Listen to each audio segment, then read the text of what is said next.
Hail, hail, and welcome to the HomeBhoys Lay podcast. It is Friday, the 3rd of January. Happy New Year. I'm, of course, Joe McKenna. We are back. We have not been on since the 18th of December when we all kind of went into Christmas mode. Some of us are a lot busier than others. And we're all kind of discussing pre-show about, not all of us, mainly about how we're fucking just absolute slobs now. And we need to fucking do something about it. But that's part of the progress of the rest of the year.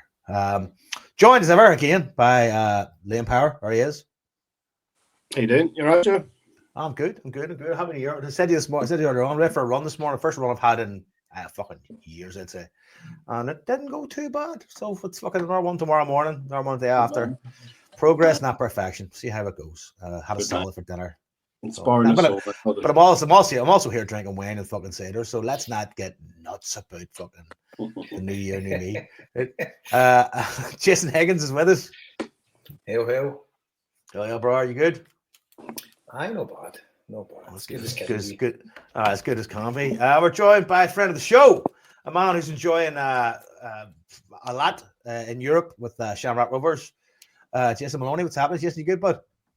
All right, lads. Yeah, Happy New Year. Yeah, Joe, I had to run myself there. I had to run to the fridge there to just get a can of Guinness before the show started.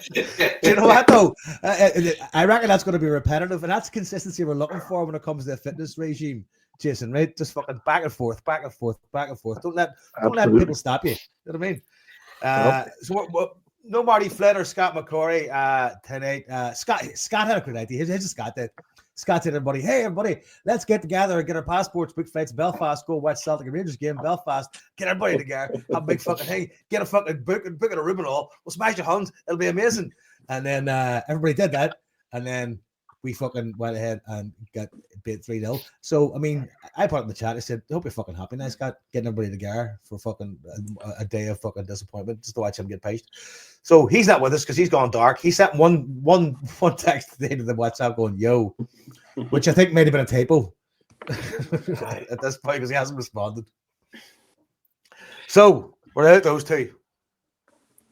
But the title of the show is The Autopsy of a Derby. I mean, we could go back and talk about all the games over Christmas, but I suppose the main point is the Rangers game. But before we get into doing that, we're going to have a refresher from Liam on the Christmas appeal, which we finished up with on December the 18th, the last show.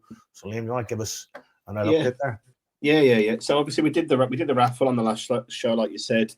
As is always the case, it's a bit of anarchy trying to find out who the winners are, where they are, getting prizes to them. We're not the most organised bunch in the world, so it's been the usual kind of carry on with that. But I just wanted to just a kind of a bit of a recap and bring people up to date, with the massive success that we've had as part of the raffle. So I did my admin housekeeping today, Joe. Thanks for your help pre-Christmas. That was really useful for me. I've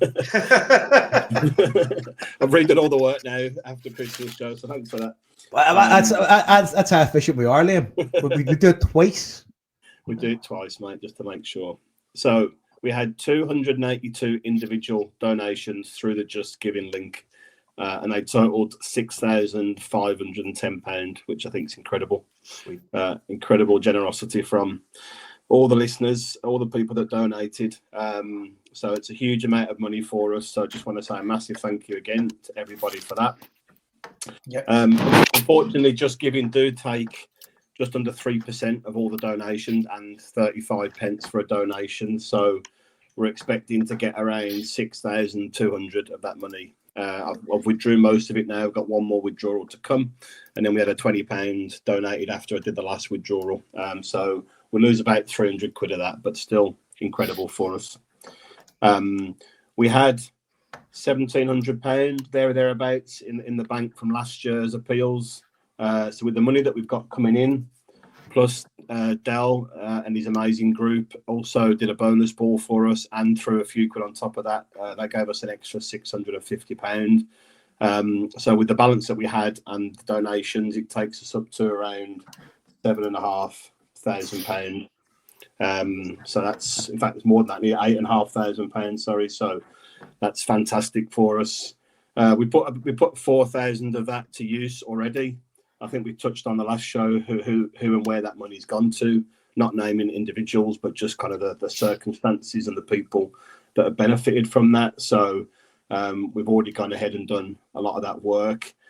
We've got a balance of around £4,500, and I think the chat in the group is we want to try and do something like a breakfast club, or maybe even a lunch club or something, where we can do one in Scotland and one in Ireland for the 2-week Easter holiday, where we can try and provide a meal for as many kids as possible, one meal a day, where they can go somewhere warm and dry and get a meal, get a bit of company, and at least they're guaranteed to eat once a day, and hopefully could do one both sides of the border, which would be great if we can do that. So that's the kind of plan at this stage. We need to think about the logistics and work out how we might do that.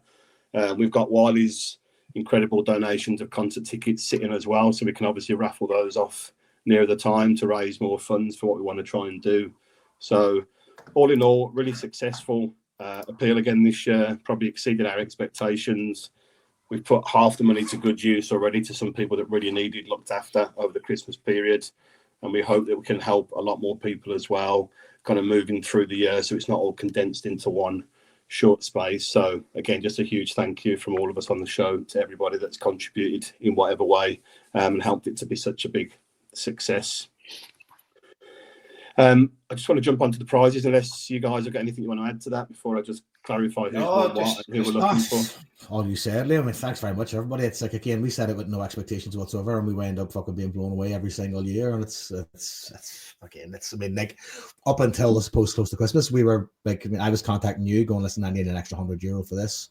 You know what I mean? And fucking, because it's amazing where people kind of come out of sometimes when you're talking to people about, you know, trying to help others, and next thing you get a name handed to you, or you get told a story, and next thing you're like, okay, well, we can take care of that. You know what I mean? And again, like, the people who fucking are so generous this time of year to give us prizes, because we started with literally fucking nothing but dust in our fucking pockets. You know what I mean? And then we wind up fucking involved in something really fucking joyous and amazing and fantastic. And I know, like, it's there's no thanks you can give to anybody for.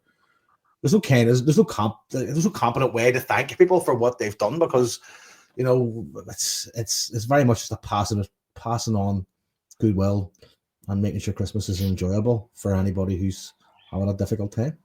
Aye, and for transparency as well, I think the point needs made as well, Liam. We don't mention any names, right? But everybody we give money to, unless it's kind of rare occasion, one of us or somebody close to us has a personal connection, right? Yeah. So that's our way of kind of vetting where the money goes to. There has been a couple of occasions, more than a couple, where we've had suggestions of helping people, and we've kind of went out our way and helped the odd one. But we feel a wee bit uneasy about that, because it's the cynical bit in me. You're never sure if somebody's taking the piss, because it's important to us that we've got a level of comfort that it's going to the right people. And it's hard because this isn't done officially or anything like that. I mean, there is certain areas we give money to where it's kind of done officially, but we've got a person of trust that's put us onto this, and we're happy with that. But there has been the odd occasion, and we kind of need to hold back, because, and it's a shame, but you know yourself, there's that much scams and whatever kind of about, like, if there is money available, that. So, as I say, if anybody ever wants to reach out to us, that you know one of us personally or whatever, and we can put a name to it, as I say, the door's always open. You know, that's what it's for. But we still need to be careful. And there's been, like, kind of some occasions, as you know yourself, when there's money going about, and I mean, people will do anything for money. You know, there is scammers out there, etc. So we need to be very careful as well. And I'd say we're 99.9% sure all the money that we've gave out has went to the right places. Aye, that's it. We do our utmost to make sure that, like, when I'm out there fucking buying the stuff, you know what I mean? So, because, like, again, I would be comfortable handling the money to people that I don't know, but then again, I'm doing work on people that I trust, who wouldn't bring me a scam, who wouldn't. They know what we're about. You know what I mean? So, yeah, no, listen, it's been an incredible experience. And again, the idea of the breakfast club, something we've funded before, but it's not something we've ever actually set up. but this is probably us trying to set up a couple of them. Yeah, definitely. So good, great stuff. Thanks, guys. So just to go through the prizes, just we are missing a few people. So just the last shout out, or they'll just go back in the pot as we've done many times before. So Joe, you got the board, and you're going to try and get that across through one of the buses to me in the next few weeks. Yes. And that's been won by Paul Malloy, the Modfather from McKills. So I'll hand that to him personally and get that to him, no problem. The 2 tickets for the mixed day suite, Jason, that's won by Scott Laird. Scott has been given Eric's details, so those two are in conversation about which game that's going to be. The 2 cuffees, one's going to Dell and one's going to Eddie Comroy, and Marty's got the details for both of those people to get the addresses to get them sent across. The Celtic frame print was won by Tom McGurn. I've not heard from Tom. I did find him in the Facebook group, so I have messaged him on Facebook today, so we'll see if he comes back. It's a pretty unique name, so I'm sure it'd be the right person, but we'll double check that as well. And then we've got the Maradona frame print won by Ryan McClory, who I've not been able to find just yet. So Ryan, if you're listening or you're out there or somebody knows you, give us a shout. We'll get you sorted. The 2 Club Celtic Lounge tickets for the game on Sunday, that's been won by Paul Flanagan. He's down in Newcastle, travels up regularly for games. Spoke to Paul a few times. I'm going to meet him on Sunday morning, give him the tickets, and him and his boy are going to go and enjoy the day in Club Celtic for the game. Joe, your 2 tickets was won by J-Boy over in Belfast, and he's going to come over for the Hearts game at the end of March. So we've got his details for that. The Bushmills whiskey was won by Mark Nugent, who's just reassigned them. So I'll just give that away to someone, anybody. That's kind of been coming around backwards and forwards. So Mark's won stuff last year and redonated it as well. So thanks, Mark, for that. Yeah. The Kano match ticket voucher was won by Sean, which I think he's donated them to Marty, or whether that was a joke or not, I'm not too sure. But I'm sure Sean will make sure they go to a good home anyway, whether it's Marty or somebody else. The signed John Higgins snooker cue was won by a good friend of ours who wants to remain nameless on the show. Was it one, or was it like, betrothed? Well, one of his tickets won it, and he donated very generously, as he always does. He wants to stay undercover, but he's a big, handsome bastard in section 205, so he won't be hard to find.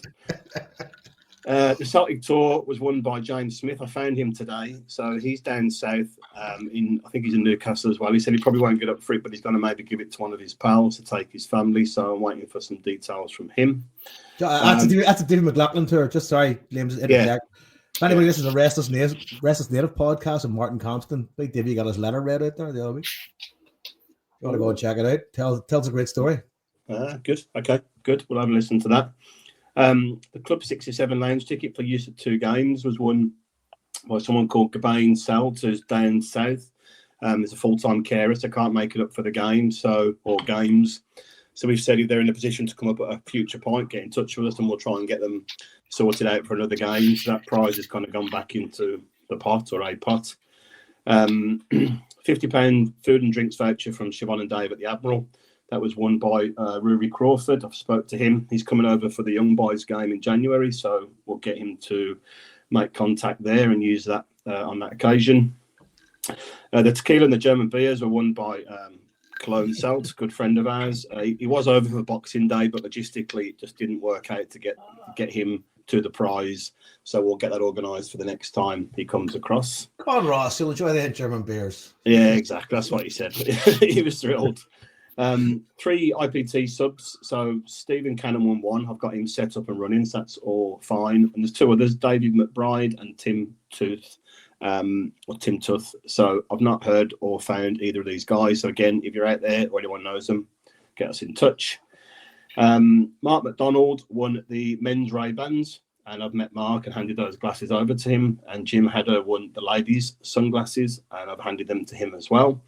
I meant to mention this on the last show, but Sean from the Optical Factory up in East Kilbride, who donated these prizes, I went up and picked them up off him and never met him before. And what an incredible guy and what an incredible character. So he's got a fantastic setup up there. If you're looking for glasses, get yourself up there and have a look about. But we got into conversation, just general stuff. He's listened to the show forever. Your solo one is his favourite show by far, Joe. He said. Do you know what? I'm glad I found somebody that appreciated the effort. You know what I mean? He loved there wasn't many fans, but I mean, at least people fucking like, listen, we wouldn't be here if it wasn't for that bridge. Mate, he loved it. And apologies, Sean, if I quote you incorrectly on any of this, but Sean has been doing a load of work for years, charity work over in Kenya. He's actually given out free eye tests to 50,000 people, children mainly, over in Kenya. And for those that need glasses, Sean makes them and sends them over for free for people to get over there. It's an absolutely incredible figure and a number that he's helped out. He's also set up a hearing clinic out in Kenya as well. And again, he's doing a similar process there. He's been fundraising and doing this charity work for a number of years. He was on a BBC program, I think, or a TV program where he won a 20 grand prize for his charity and a kind of quiz style thing that he was in. Excuse me. And he's also carried the Olympic flame. What?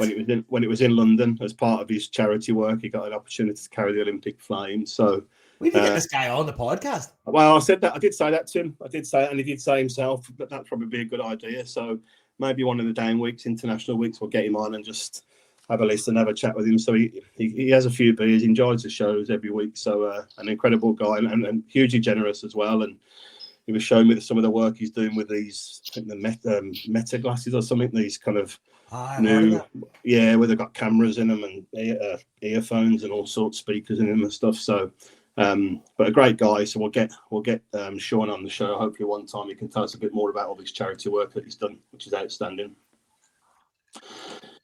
Couple more to go. So then we had the wall canvas donated every year by the amazing John O'Farrell. I was lucky enough to spend a bit of time, catch up with John just before Christmas. I was picking up some stuff from him. So he was in good format as ever. It's been won by a Gene Costello, but again, I've not been able to find this person. So if anybody knows them, tell them to get in touch and we'll get them sorted out. The thing as well, if Gina that's listening or somebody knows her, if she lives far away, it can still be done. All she's got to do is provide John with the measurements. John can get it all sorted and he sends it with easy to do instructions, how to put it up yourself. He can cut it all out and whatever the canvas of her choice is. So it doesn't matter if you live overseas or that, Gene. Yeah. We can still get it sorted. Yeah, definitely. So get in touch and we'll do our best to get you hooked up with that. Mark McDonald, who won the sunglasses, also won Marty's heavy paperweight Brother Walfrid crystal plate. So he was happy to let Marty hang on to that. Watch the Marty's fucking iron. Exactly. Yeah. And Dal won the Nike Air Jordans as well, John. I think he said to you, just sell them if you can and put the money into the pot. If that's doable. He said he doesn't want them. He's out of the trainers, but there's a place. I found a collector's platform. Okay. But for sale. And people look this kind of shit, so we try and get as much as we can for it. Joe, tell the truth. You're cutting about with 5 pair of socks on the event. They're far too small for me. I was wrong. I was at the basketball court this morning with them. You're great dancing, aren't you? Trying to play like Michael Jordan, looking like Eddie Jordan. Joe was out running this morning, mate. It's no coincidence. It's one of the new bounce. When you get new shoes, you're a kid. You can run faster. You can jump higher. I mean, that's the way it is. I'd sell those on then to a collector and fucking we'll get what we can for it. We'll just chuck the money in. That's great, Joe. Thank you. And that was all the main prizes. Anything out there? Then we had the signed Everton shirt donated by Paul Flynn, a long time listener to the show. Thanks again, Paul. Very generous of you. Yeah. And that was won by our favourite desert-based CSC, Sean from the Dubai Hoops. Yeah. Spoke to Sean today. He's currently in the doghouse, I think, from his missus, from his session yesterday for the game, like many of us as well. So I've given. He's got to give her a say. Everton tap. What the fuck's she complaining about? Exactly. She's waiting for the Versace bag, but she's getting the Everton top. So Craig's taking that back to Dubai. He's going back to Dubai tomorrow from London. So Craig and Sean, I think, know each other or know mutual people. So that will get to Sean very soon. And thanks again, Sean, for all the donations from the club. And then finally, the Versace handbag, again, was won by our big mystery handsome donator. So that was delivered, I think, Jason, just before Christmas by yourself and went down very well as a last-minute gift.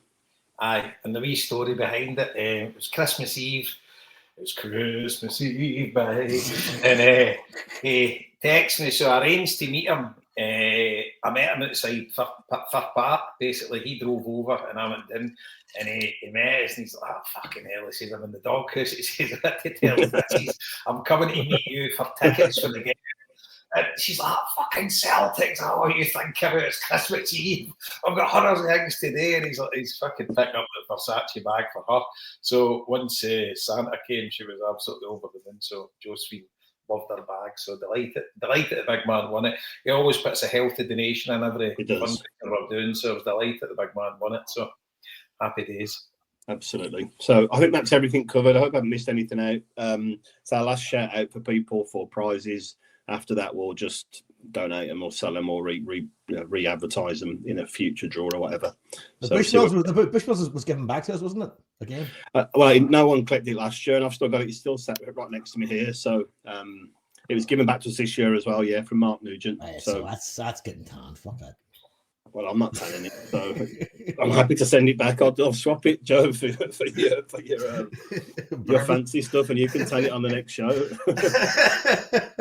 Well, that was kind of what was encouraged. Going, just tan at the show. Go like, yeah, I'll maybe send it back to you, man. You can have fun. So that's us. So again, just a final massive thanks to everybody, and we'll keep you updated in terms of what we're going to do moving forward. Happy days. Good start to the new year. Let's go. That's the good stuff done. That's the good news. That's the good shit. Now let's get down to the autopsy. I'm going to get a beer, Joe, while you do that right now. I suppose, obviously nobody was at the game because there's no away fans. But where did everybody watch the game? I watched mine in the house because I was planning on going joining up in fucking Scotfest, but I kind of sacked it last minute because I didn't know where to stay. So I watched it in the gaff. I just chilled out. I thank fuck I did because I would have been depressed starting amongst a bunch of people watching that fucking play out. Jay, where'd you watch it? Yeah. I'll jump in. Sorry, I was on the. Go ahead, Jason. Yeah, I was just watching the house as well. Joe, I was working from home from till 4:30, so I just watched it. Like I kind of, had it on from 3 onwards, and I planned to go out afterwards. Like yourself, there was a gig on in Clondalk, and there was another one somewhere else where there was bands on afterwards. But after that kind of shit we had to watch yesterday, you had to, pick yourself up to go out and watch it, to go after it. A few beers after the game, just in the house, from 4:30 onwards. But Jesus, it was dreadful, wasn't it? Really, really dreadful. Yeah, I had one of them post-match. The whistle goes, you turn the TV off, and you go, right, I need to find something to occupy my mind for the next hour and a half. Otherwise, I'm going to start kicking shit. Right? So I started doing all the cardboard in the house, made an omelette. I was running around just fucking trying to find tasks just to not think about it, because I was kind of sitting there shocked at the very end of it, going like, what the fuck just happened there? I mean, because I said it then in the chat, the lads going like, if you'd gone out there and given them a game and lost 3-0, you'd be probably more pissed off. Yeah. Right? But it's just that to watch that and go like, what the fuck is this? Like you kind of the levels of overconfidence from the Celtic fans going into was off the charts. And yourself over the years, when that happens, it always goes wrong. And then you hear about injuries coming through, and Tavernier being out, and the keeper being out, and people getting overexcited. All over. It generally doesn't work. You never go and hammer a team when that happens. You know what I mean? It's not that we put up any kind of show whatsoever. Like we didn't win a tackle all day. We were second to every ball. We gave the ball away at every hand's turn. And Carter Vickers the only one that turned up. It was absolutely shocking. A lot of the players looked like they were shouting themselves to lose, which meant they were giving the ball away and they fucking still lost. It just didn't seem to be any kind of presence of effort. It was like the League Cup final all over again. The first half hour, they came out, they set up their stall, they pressed us high. And we didn't recover. Like in the League Cup final, we made change to half time. We kind of came better, and we got the goal early. But I don't think, even if Kyogo's goal had been allowed yesterday, I still think they would have just gone on and beat us 3-1 anyway. I think we just were that far off it. We just their two full backs must have the easiest day of their lives. You know what I mean? Like all over the place. We never got the ball. I know Maeda and Kuhn like to turn in on their natural foot, but not once did they try and get outside them. We just had nothing all over the pitch. I was confident, right? But I wasn't overconfident, right? Obviously, you play it up a wee bit and you're like, right, we're going to fucking hammer these and say, but I was confident enough to think, like, we'll turn up and do a job and win the same way we've done in the past number of games, because there hasn't been necessarily blistering performances, but you've wound up getting fucking 4 goals something most games. So I suppose I put a bet on, right? But I wasn't putting bets on going, like, we're going to hammer them big goals. Putting bets on going, like, Maid is going to get fouled 3 times. Keoghl's going to have 2 shots on target, possibly. Proper's going to get a yellow card. I mean, fucking, like, so strategic kind of like going, like, here's what I think might happen. Because I thought Dazan was going to just fucking start turning up. I thought he was just going to fucking be at them and going to get fouled. And I mean, when he was on the ball, he was as effective as he can be. And he also came back and did a bit of defending as well. But all the play was going down the right. It was between Johnson and Kuhn, and then sometimes Bernardo was coming in, and it's like stuck in this wee sort of triangle. And it was really fucking frustrating and really confusing, because I mean, they're not the greatest team in the world, but they just seem to have gone like, well, we know what's going on here, and we can close it out with a bit of aggression and a bit of thought. Yeah, they had to win the game. We've seen that year. On the other side of the foot over the years, and we've needed to beat them in games where it's a must-win for us. We've come out of the blocks and beat them, but I can't remember us ever being that poor. Like, it was just but like, how many players there? Yes, you had probably the worst game you ever seen by yourself. I've never seen Liam Scales. Here, I watched that game, right? And I thought, when I see Liam Scales, I mean, it's the first 15 minutes, right? He just looked spooked on the ball. He looked completely spooked on the ball. And see this Strachan-esque Scales, the Smegel, the Vickers, Smegel, fucking back to Smegel. But I was losing my shit watching that, right? But I was looking at Scales going, I remember you come on in this game, or you started in this game, and everybody was doubting you, and you played a fucking absolute blinder. And here you are against conceivably not necessarily a weaker team, but kind of a similar level of opposition. And it was just fucking, he just looked like he didn't know what was going on. From the time he gave the ball away for the goal, and even he gave the ball, we almost conceded just before that. He gave a short ball to McGregor, who lost it, and you could see his nerves were shot. Like they were letting him have the ball, and I'm Scales' biggest fan, but my God, he was shocking yesterday. If anybody if he'd been taken off after half an hour, he couldn't have any argument. He left him on, and and I was just surprised, but there was no. And even Roger said it in his post-match interview. He says, I think we couldn't have been any worse in the second half, and we actually were. And one thing I've given Rodgers credit for over the years, and I've seen him doing it numerous times, even this season he's done it, the game against Hearts early, he changes things at half-time. When things are not going in their way in the first half, he's a brilliant tactician and makes changes. You've seen it in the League Cup final, a little thing, bringing, someone on, but there's just nothing. Yes, the fact that he didn't even make a change at half-time, that was a shock. That was a big shock. Yeah. Jason, see on Scales, Maloney, I don't know if you listen every week or whatever, right? But the one thing I've said about Liam Scales, right, I think he's been brilliant for us, right? You can't fault him. He's been so good. But the one weakness in his game, and it's not really a weakness, but compared to other players in the team, right? I notice when I'm watching him, he always wants to take 2 touches and maybe 3 sometimes before he passes the ball, right? But whereas most other players, it's 1 or 2 touches, and that's a fraction of a difference, right? But for me, that's just a slight dip in his level compared to maybe the players around him. So, I don't see it as a massive. He's good at passing, but it can be a bit up and down. Kind of, I don't know what you saw of him before, when he was playing at Shamrock and in Ireland and whatever. But so I do see why teams will exploit him for that. And I think then when you get into a position where you take more and more touches, you become more hesitant to pass the ball rather than it gives you more time or more confidence. Because you're climbing up a bit rather than just moving the ball fast. Yeah. Like when you, and then it makes the opposition press more easier then as well. Yeah, the opposition can press exactly because they're all over them, And as we said a few times yesterday, they were happy to have the ball, And in fairness, he was trying to bring it out and try a pass, but it just wasn't coming off. Even Sutton said in the second half, in the lead up to the pass where they almost got the second when Czerny hit the post in the second half, he just jumped up and he played the ball. And I think somebody was weak on the ball. We're giving it away and we're almost caught out again. But it was in fairness to him as well, in the League Cup final, right? He made a change at half time and took Trusty off. Okay, now when Scales come on at half time, he wasn't exactly out of this world in the League Cup final either, but he was brought on to give a task to bring the ball forward out earlier, because Rusty was just giving the ball sideways or backwards all through that game. And it kind of worked because we've been instantaneous response in the League Cup final. We got 2 goals in the first half, the second half, and it changed it. But yesterday, he just couldn't play the ball again, and you could see his confidence was shot. But there was nobody, in the fairness to him, there was nobody shown for the ball, and we hardly broke them down at all. The one time when Kyogo on, we scored. That time, the long ball over, and the only other time we actually broke through was when Carter Vickers made a couple of good runs out of the fence, beat a couple of players, and that was the only time we actually opened them up. And no one else was doing that. It was just, geez, it was hard to describe. I agree with you, Jason. You could see, I mean, Scales isn't, he's quite a quiet kid, isn't he? Or he seems to be quite a quiet kid, and you could see him like shouting at his teammates a few times when he give the ball away, because obviously you can't see it on the TV in the same way you can at the game, but he obviously wasn't getting the runs, or people weren't coming into the space that he was looking for to be able to give him the pass. So he did seem to be getting quite frustrated, but you could, given that he took him on, he brought him on for Trusty in the cup final at half time. I mean, you could have took him off at half an hour, him and Atati, easily, man, easily justified to have done that. That's how bad they were.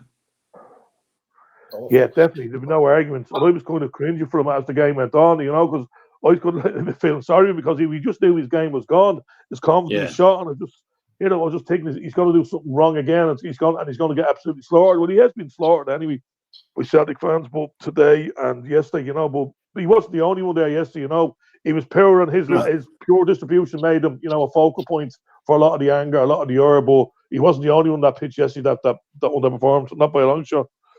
See, the one redeeming thing about Scales, right, he put the one fucking through ball through to Kyogo, and Kyogo was right unlucky, to get the end of it. And see, when you're midfield, like, you win or lose games with your midfield. Our midfield was non-existent, including McGregor. Hatate especially, he was just gone. He must have gave the ball away half a dozen times in good positions.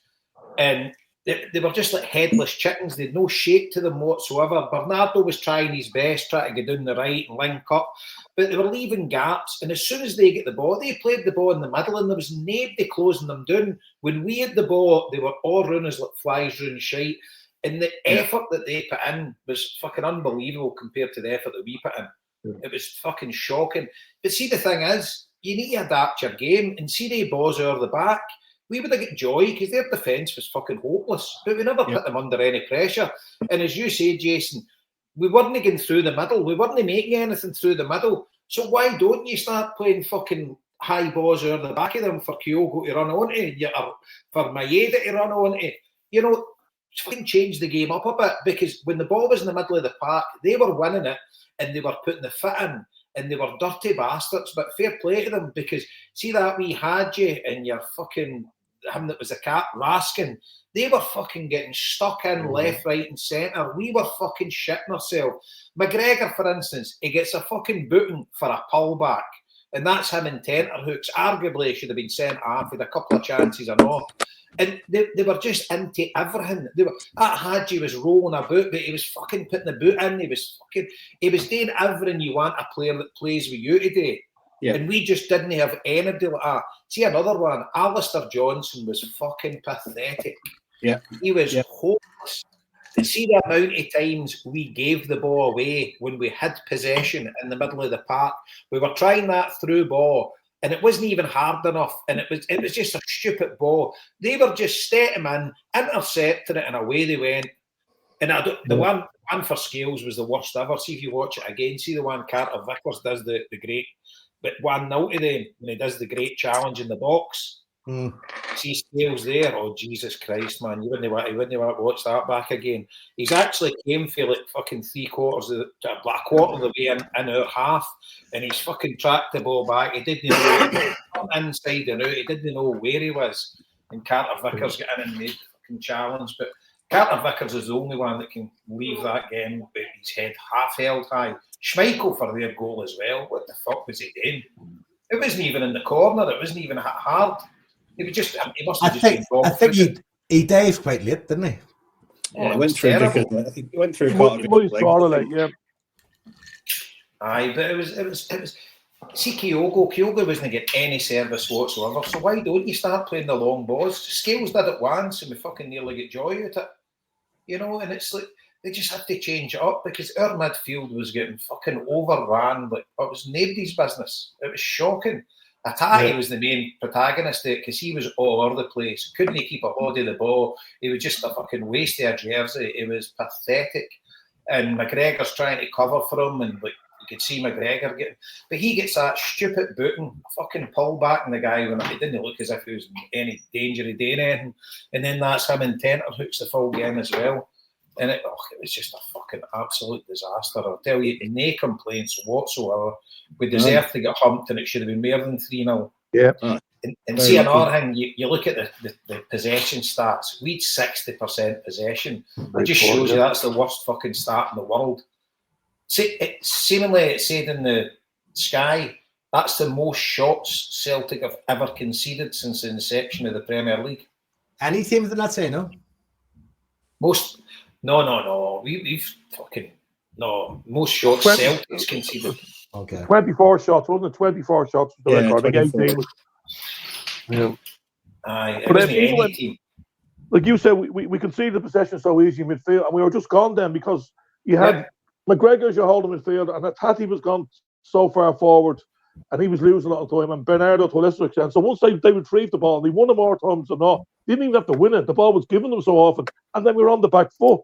Then they had like 4 against 3, and they were picking balls out wide. They were like the midfielders were like Grant Hoddle picking the balls out the left to the right, and we were just open so many times. It was just unbelievable. Unbelievable. We made them look fucking outstanding, which they're not. That's the galling thing. I mean, I've been at Ibrox many a time. I was there, the 5-1, the 4-1 game, but you were playing a fucking top quality side. You know, you were getting ripped apart with utter class. That team there's a team of fucking diddies. I mean, they've got a great record at Easter Road, right? But Hibs are a wee bit of a revival. You wouldn't be surprised if they go up there and lose at the weekend. You know, I don't see myself. Yeah, that's what shocked me, Jason. I mean, you know, they've been so chronically poor in the last few games. Do you know what I mean? I mean, St Mirren beat them well. Motherwell should have beat them. You know, some couple of goals rolled off. One definitely contentious there. They were in such low form that everyone wanted their manager sacked. Fans selling tickets for the games, not wanting to go.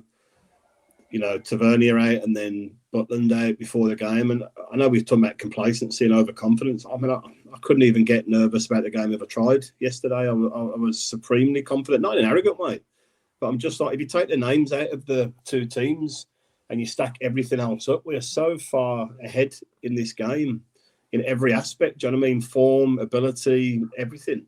That it should be a cakewalk, but obviously derbies are never like that, and games don't always work out that way. But there was nothing to suggest that they were going to play with that kind of passion and that kind of confidence and that kind of, you know, well, that's a stupid thing to say, other than the fact in the cup final they kind of did play a very similar level and style. But I mean, they dipped again after that, you know, losing these points when they thought they were getting a bit back on us again.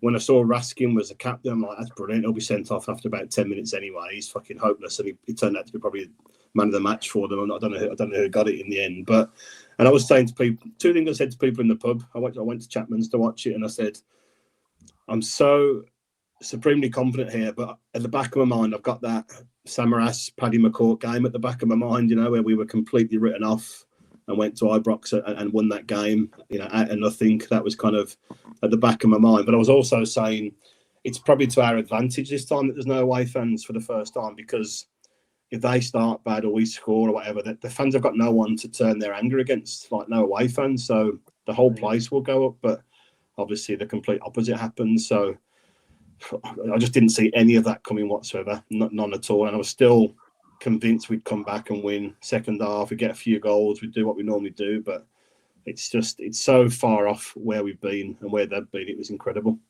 in a bad way. So bad. Yeah, from someone who wants to give them credit, but you have to kind of give them, like, he set up like that in the first half of the League Cup final. Okay, and then we came into it in the latter 10 minutes of the first half, and obviously we got the early goals in the second half. But they were the same yesterday, but just they looked far more hungry and far more, like, you know, aggressive, even for want of a better word, you know. And we just couldn't live it. You could see it from early on. The game plan they had, and like, surely you needed something at half time, the manager to get a grip at half time, and let's try and change something. But nothing happened. For like, you know, even personnel or formation wise or tactic wise, nothing happened. So what do they expect to happen? You know, the way they ran over us in the first half. Yeah, I You're think. right. Yeah, go on, Jason. Sorry. No, you go, mate. But just going to say, I mean, for Hatate to play 75 minutes of that game, especially after Engels had shown a bit of form in the last 2 games as well, was again, it was incredible. And like, you got to hang the manager up for that one, like big time. And Scales, I could only think Trusty's maybe carrying a knock, or he's not fully fit as well for Scales to go the whole way through. Well, but I'm going to take blame for it, 100%. I mean, there's no 2 ways about it. I mean, he takes Greg Taylor, arguably was one of our better players, and he takes him off for Vi. All right, Vi's a decent player, right? So I'm no upset about that. He takes Bernardo off. I mean, you're looking at the 3 midfielders. Bernardo was the best out of the 3 of them. You know, and he changes him for Luke McCowan, and you're like, what the fuck? And obviously brings Kyogo off for Ida. You can understand, again, you obviously Ida a bit more about him and, you know, rustled him up a bit, and I can understand that, right? That's fine, but fucking hell, it's like Liam Scales is still in the park, Hatate's still in the park at that point. And you're like, fucking hell. But you know, he's done that with Hatate. See if you go back and look, I've noticed this the last 2 months. Hatate's playing loads more 90-minute games this year than he ever has for Celtic. He's always been a 60-minute player, a bit like Kyogo was under Ange, but Rodgers is letting him play out these games. And go back to Aberdeen. Obviously, you're at the game. I was watching on TV. I was screaming at the TV for him to get hooked. He was so fucking atrocious in that game. And then he comes up, obviously, with the winner. And you're like, right, fucking pipe down. But but Bernardo's been coming off first all the times that he started. But for me, he's been probably the best midfielder in form the last 4, 6, 8 games that we've played. Yeah. Bernardo's got a lot more aggression about him, though, especially yesterday. I mean, he was one of the aggressors, trying to get stuck in and trying to get involved and trying to win the ball. I mean, Hatate was just fucking egg. The ball may as well have been bouncing off him. I know, but the thing is, when you look at Brendan Rodgers' justification for taking Trusty off in the League Cup final and putting Scales on, it was at half time as well, wasn't it? Yeah, done that at half time. I mean, how does the opposite not work? You know, surely the way Scales is playing, you need to bring Trusty on. I mean, fucking, you paid £6 million for the guy. Here's the thing, though. Like, at what point did you start looking around you going like, see this fucking playing it in the back continuously and these passes back to Schmeichel and fucking Scales, and then have McGregor come in and take the ball, and then it kind of going nowhere. That was going on up until about the 80th minute. I know. And we're getting like, sitting there going like, what the fuck? This should have been fucking. This should have been done. This should have been fucking closed out and fucking completely scrapped as an idea at halftime at the very fucking latest. We came back and did the exact same thing, and you're sitting there going like, and then knowing the fucking Scales' confidence was shot, you're sitting there, every the ball comes to him, you're having the Bobo Balde jitters, going like, this kid ought to go fucking pear-shaped any second here. But it's like, I mean, fucking no fucking over dramatising things, but big fucking daft Phil. In the last 2 games, he kind of has got the beating of Rodgers now. You know, it's all right looking in history, and Rodgers got a great record against them, but looking at that show, I've no doubt by the time we play at Celtic Park again, this will all be forgot about, and we'll be brimming with confidence, and we'll pump them. And I've got every faith that Rodgers will make the tweaks, but he can't set up Celtic to play against them that way again with that kind of personnel. It just can't, because they know how to beat us. Well, Jason, what I'd say is though, you know, we said the cup final was the worst we've played up to that point this season. Obviously, we've massively eclipsed that now. I still do believe if we play anywhere near our best form, even if they play the same way with the same tactics, we would beat them comfortably.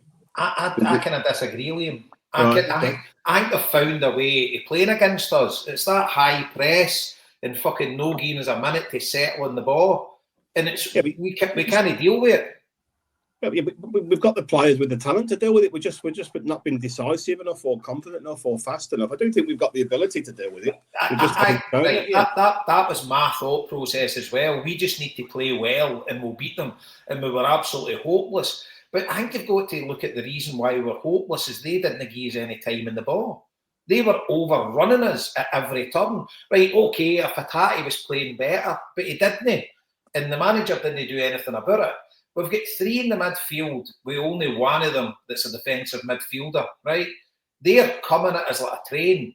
They're sticking the boot in, they're doing everything, and every one of them's fucking G'd up for it. And we've just got nothing. Maeda fucking has done nothing. You know, a couple of good blocks he done, like tracking back, but he hardly even got on the ball. And every time he got on the ball, they were doing him. They were doubling up, doing the right wing as well. Their left back, who was fucking a stand-in left back, he was putting the boot in as well. Fucking done that fucking arm smash on Engels. No, Bernard Kuhn. And I don't think it was a sending off, to be honest with you. I think it was a yellow card that obviously burst his nose and whatever, but I don't know. I don't think he meant it. But they were saying in Celtic TV he should have went to VAR, which I don't disagree with. Whether it did or no, I'm not sure. But like they were just so better than us in every position. You know, they were. And see, I wouldn't be confident if we to replay that game again tomorrow at Ibrox with similar circumstances. I wouldn't be confident. We could have played there all night and no get anything for that. As Jason said, if Kyogo had scored that goal, if he wasn't offside, and I still wouldn't have been confident to get in and out the game because we were that far off it. Yeah, but you see if you go back to the start of the game, right? I know people are laughing when Roger said we were good for 4 minutes, right? We've heard that from the other side before. But see that chance for Kyogo, right? That's a big chance, right? I know he doesn't quite connect with it, right? It doesn't get round the defender quick enough. But I think if he scores that goal early on, it's a completely and utterly different game. Totally different game. Didn't he? And the one that fell to him as well was unlucky the way it bounced. Yeah. It just didn't bounce to him. But let me ask you, were those chances a result of what you thought was a response to them scoring? Because I felt their response to them scoring. Well, no, I'm talking about before they scored, like the first 4 minutes of the game. The point I'm making is, if you're ahead, it's really easy then to press hard, and because the team are behind. It's a mindset thing for them. Whereas if you're behind, it's a much more difficult thing to do. So I do think if we'd have scored early, the crowd starts turning straight away. It might have been a completely different game, but that's only, I'm only surmising there and guessing. It's absolute box, mate, and I'm not too sure. I just think they were far more up for the game, and we were far too soft. We weren't putting the boot into them at all. They were fucking into everything, and I get by the crowd behind you and stuff like that. It can be hard, it can be daunting, but it looked like loads of our players absolutely shat themselves. Yeah, they played it like a derby. We never at all. And we do need to look at these globally and look at that. We can be as angry as you want about the game, and that's fully justified, right? I think you've got to look at it as a blip. You know what I mean? In the wider picture, you've got to look at 2024, an absolutely incredible set of results across definitely. The calendar year. But do you think for the past month we haven't really been playing great? Aberdeen's like an outlier. The weather was awful, right? Yep. And you look at, I'm contradicting myself here. You look at Dundee United, I think with 20 odd shots at goal, they'd none. So we draw 0-0 there, but in any other day we'd have won that game. The Motherwell game, the St Johnstone game, pretty easy, but we weren't really convincing. But I suppose maybe, I don't know. But I just don't think we've been firing on all cylinders. And do you know what I think a lot of it comes down to as well? It's this rotation. And I get why he's doing it, because it's a long fucking old season. So what I would hope is the kind of rotation stops to a certain extent, with a run into the season and you play with your settled 11. When you look back to Angie's days, he very rarely Rodgers has went haywire with the rotations the past few weeks, and I totally understand why he's doing it. There's no winter break, and it'll serve us well in the long run. So to get out at the end of the year, 11 points clear at the top of the league, having done all the rotation, we've got very few injuries. James Forrest, probably your only one to note. And so probably when you look at it that way, he has went haywire with the rotations, but it's probably going to help us in the long run. I think where we're struggling, Jason, I think we touched on it last time, but see the Zagreb game, we had a bit of a difference of opinion about how well we did or we didn't do in that game, right? And the point was brilliant in the wider context of the season, but the opportunity and how we underperformed that night was the source of the frustration there, right? Not we're up against a good team. A draw is always good there, but we didn't. I didn't feel we didn't do ourselves justice at all in that game. Where we had such a good opportunity to do so. So you're right. We have been off the ball there, but for about 4, 5, 6, maybe more games than that. But I think what we've seen this season is I think Kuhn's played at a level probably above what he probably is. You know what I mean? He's been fucking out of this world this season so far in terms of goals and assists and whatever. I don't agree with that. See that statement? People saying they're playing better than they really are. That's impossible. That they are as good as they're playing. So he is capable of doing it. Yeah, what I mean is it's like a purple patch that he's having, right? Do you know what I mean? It's like everything he's hitting is going in, all the assists, and then he's kind of tapered off quite a lot from that over the last. And obviously he's been injured a little bit as well, but. We've got no alternatives. That's the point I'm trying to make. So where he's tapered off a little bit, we've not got another one to come in and kind of keep up the goal turn and the assist turn or whatever. You get Palma and Yang there because when you're not James Forrest, you're fucked. Yeah, when you talk about rotation, like we have probably the squad this year to rotate, but probably those two winger spaces, the two wide players, we probably haven't got players like for like as good as standard to come in. Whereas the rest of the three in the midfield and even the centre half and maybe Valet for Taylor, you've got like for like are almost as good, but it's the wing, it's out the wings where we have it when Yang and Forrest is obviously is getting on in years, probably not giving you Moyeda and what Kuhn have given us this season, but the squad has been good as regards rotation, and a lot of the time now maybe they've been home games, we have the game we're winning 2-0 anyway, but the subs have come on and made an impact. Moyeda's come off the bench, Kuhn has come on the bench. He switches between Engels, Bernardo, Hatate, and they all seem to impact when they come on. Even he played Engels last Sunday. He was very good, and maybe could have come on earlier yesterday. But I don't think the rotation as such is affecting us because, like, when you go your first 11, like your first 11 is probably 9 or 10, 9 of them are as good as what's going to replace them anyway. I think Yeah, the second big issue, not just the wingers, is the strikers, and we've talked about this a few times recently, but this stat that Kyogo has scored in 2 games in 14 months or something away from home, and you can go back through every away game in the last 2 or 3 months that he's played, and he's just not in the game at all in any of these games. Now, I'm not saying it's his fault necessarily, right? But either the way we're playing or a bit down to him as well. But like, there's almost no threat from that centre forward position. And that's maybe something you might see Jason changing, whether there's been a few rumours maybe Kyogo's going to move on at some point in January or the end of the season. But, maybe Rodgers needs a Dembele type or Edouard or Ida or whoever that's going to be. Maybe he needs that more physical player in there, because when our passing goes to shit like yesterday, we've got no physicality in the team whatsoever to change it, to mix it up, to play it longer. And to try and do that. So we do become easy to play in that situation. But I don't think you need physicality to play it longer. And I think Kyogo can play. You can play the long ball to him all day long. He's fucking lightning. His movement is unbelievable as well. I don't think if you're playing long balls up the park, I don't think you need a big heifer. You just need somebody that's fucking got great movement and you can control the ball. I get when you're doing cross balls and you want a big guy to win fucking headers in the box. That's not your game. But if you're playing long balls for the back, like the Scales ball to Kyogo, I think he's the actual perfect volley for a game like that. So but we just didn't turn to it. I think it's difficult though if you're talking about balls from the keeper or balls from the centre half. I don't mean balls for the keeper. I'm talking balls for the centre half or dinks for the midfield. Over the back of their defence. But our problem was getting it to the midfield yesterday. You're right. So it had to be somebody like Scales that were doing it, or Carter Vickers, and then he runs through. He didn't do it right enough.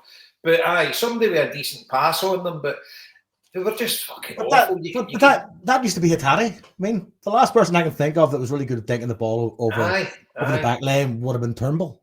Turnbull was really good at that. Turnbull was good, He was good but Hatate used to be decent, like a fucking playing a through pass and just finding that bit of space, get the ball through or get the ball over. Bernardo can do it, but he was too far up the park. I mean, if you, I don't know, but see if you'd maybe played Bernardo and Maida deeper, without fucking trying to race up the park, couldn't. if you'd maybe played them all deeper with Kyogo kind of up front himself and packed to midfield, you know, hindsight's a great thing, but we were just so much overrun. We made it a very open, expansive game, and they looked as if they'd 12 men on the park. Yeah, you know, I think overall the way I kind of looked at it was like, we didn't respond to the way they played. We just see that it's that idea of Rodgers going like, "What's about us coming here, playing our game, expressing ourselves, and enforcing our game." That didn't work. They came with a different. Well, they didn't come with a different attitude. They came with the same attitude from the cup final, but just with a bit more fucking dig in it, right? And we did not. It just seemed like we didn't respond. It was like, right, regroup, go back, start back again, and then play through. And it was consistently going fucking nowhere. And at one point, I was like, "Has Strachan taken over for a surprise fucking derby? Because this is looking like Strachan." I mean, that's side-to-side football for a while. So what to say it's going to change in March? I still think we're going to be at least this amount of points, even more clear. We played on March the 15th. Like, I think we'll be more clear in a fortnight's time. More points clear in 11. But like, what's to say they don't set up the exact same way on March the 15th at Celtic Park? And what are we going to do to counteract it? I know. I mean, when you kind of put it like that, though, Jason, like, why the fuck are we complaining? I mean, we're 11 points clear. Oh, like, no, exactly. Yeah, no, we will be. Yeah, and I think we'll keep that. But, you know, we could get them in the cup final and they could deny us the treble by playing the same way again. You know, you get me point. We need to. Obviously, we're going to keep it the distance, the points. But it was so frustrating yesterday how far off we were. And just. It was a shock. It was a complete shock. I was stunned, going like, "What?" I didn't recognize the team that was playing. Aye. It was just fucking awful. But as I say, we just need to put it down to a bad day in the office. And at the end of the day, Rodgers has earned our trust and our respect since he's come back, you know, and he's produced some amazing performances. The team's been an absolute joy to watch, and I'm sure he'll get it right. And, you know, he'll have learned a hell of a lot. And you never know, maybe Brendy's worked his magic to get a fucking bumper kitty for the January transfer window. maybe he's sent the team out deliberately and he's now out to McDermott and say, "Look, tell me it wasn't as good. We fucking need to strengthen this." You think that could be it? He's kept Clement in a job as well for a few weeks longer anyway. I know. Because let's face it, they don't know where to stick or twist with him now. Because he pulls them in every now and then with their European performances and the cup final performance, then that. And then can you imagine they go to Easter Road and get fucked? Listen, that's their end of season DVD highlight sorted. I mean, that's it sorted. They're going to sell that DVD now. Guarantee it comes out in the next 3 months. Well, you can see their social media presence. They're like schizophrenics, like, you know, the Tottenham result, the performance against us, the League Cup final. Then they get beat by St. Mirren and then Motherwell. Then they beat us. They're just up and down, you know. There's just one week. It's the bipolar Rangers. That's what it is. It's still a fucking sore one, man. So it is. But no. At the end of the day, aye. Has anybody had any contact from any of the other side to say, "Get it out of you"? One guy I work with, that we text him and that, but no, he wouldn't fucking throw it into your own like that. They can't anyway, do you know what I mean? Because they're fucking between the devil and the deep blue sea now, you know. Aye, it is. I'd say the more rational ones would keep Clement because he's had to cut their budget, he's had to whatever plan it is or whatever, you know, he's signed that deal with. He understands the constraints he's working under, blah, blah, blah, and it's a long-term goal. So, what I mean, if you get rid of him, who are you getting in? And it's just another plaster or whatever. So, you maybe just need to bite the bullet and just hope that it comes good for them. I don't really care what they do, but I don't know. Well, the beauty for us of being 11 points ahead is it's only one more defeat or draw, and it's all fucking everything's off the table again. I mean, they'll all want him going. And that's the benefit of having such a big lead. What they've done is they found a rest stop on the highway to hell. Fuck them. I mean, well, they've not got 2 tough away games coming up. Is it Hibs? Don't know who the other one is. Dundee. Dundee. Oh, they're struggling a wee bit now, but still a place to go midweek. It could be God knows the weather. It's a midweek night, you know, it could be out there. And look at the performances away to Motherwell and St. Mirren, you wouldn't know what's going to turn up. You look at the same back four, and obviously said, Jason said, we haven't troubled them whatsoever. that back four plays against them, Big Simon Murray get the ball up long, physicality, bumping into them. We didn't do that once. We hadn't got any kind of threat like that at all. I watched the Dundee derby last night. Dundee were the better team by a mile. They get fucking sucker punched at the end. The first half, they should have been about 3 up. So it was like no bad game to watch. The quality's not the best, but it's exciting. But Dundee were a better team. United obviously fucking won it to the death. But that'll not be easy. So wait a minute, right? So we've got St Mirren at home. We've got another home game coming up soon. What's the other one? We've got St Mirren on Sunday. Then we're at home to Dundee United. I'm thinking Wednesday. Is that right? So we've got 2 home games. Then we've got a raft. We've got 2. That's what I'm saying. Yeah, we could easily be further ahead in 2 weeks' time. We could 10 days' time. We could be further ahead again. Yeah, Ross County away, and then Dundee away on the Tuesday, and then I think Kilmarnock in the Cup the following weekend. Something like that. Yeah, and Young Boys after that. Is that on a Sunday? 18th of January is the. Could be Saturday 5:30 even, Chase, I think. I need to check. Fucking hope it's a Sunday. Who do we play before Young Boys home? Who do we play? Immediately before that. Says here, Jason, it's a Saturday, 18th. Oh, is it? Right. For the Kilmarnock Cup game. Bastard, I miss it then. Who's the game after that, Joe? Is the one before the Young Boys? Yeah, that's Young Boys after that then. Oh, so the Cup, right, yeah, and then Young Boys, that's right, because it's the week before Villa, isn't it? Yeah. Well, it's Sunday and then it's Wednesday, isn't it?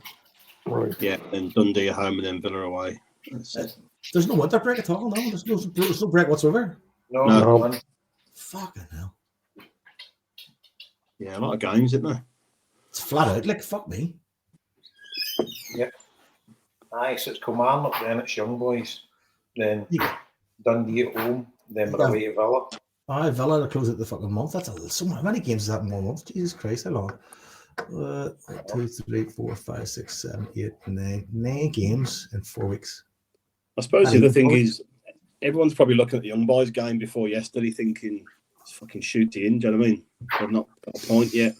We're at home, we're playing well, blah, blah, blah. Maybe it's just maybe just gets the focus back in for the more important game for us. Do you know what as well? It's maybe it's good try to put a positive spin on it, but it's good to have a wee reset and maybe take a step back and maybe we're not as good as we thought we are.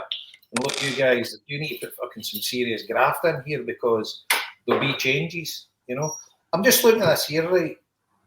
See, so we played them in the 2nd, we played St Mirren in the 5th, played Dundee United in the 9th, play Ross County in the 11th, and play Dundee in the 14th. From the 2nd to the 14th, we play 5 games. That's fucking crazy. That's crazy. No one of these fucking rotating the squad, Brendan. I'm fucking stand corrected. Fucking hell, that's wild. And then you've got the fucking big all the games, and then you've got your most important game of the season at Young Boys at home. Yeah. And you're playing, like you're talking about rotating before that, but if you're playing Kilmarnock at home in the Cup, that's, you got to win that game as well. So will there be much rotation before you play Young Boys? That's an important game. I know. But in the grand scheme of things, I mean, I said to Sean in our chat, and he's like, fuck off. I'm like, I would have took a 3-0 beating off them to beat Young Boys. See, just about, because Young Boys, we should beat them, right? But there are no guarantees in football. But that is our most important game of the season. Yeah, it's absolutely massive for us. Losing the game at Ibrox, it's fucking saying it hurts you and it's a fucking killer. And they bastards are putting fireworks off after the game and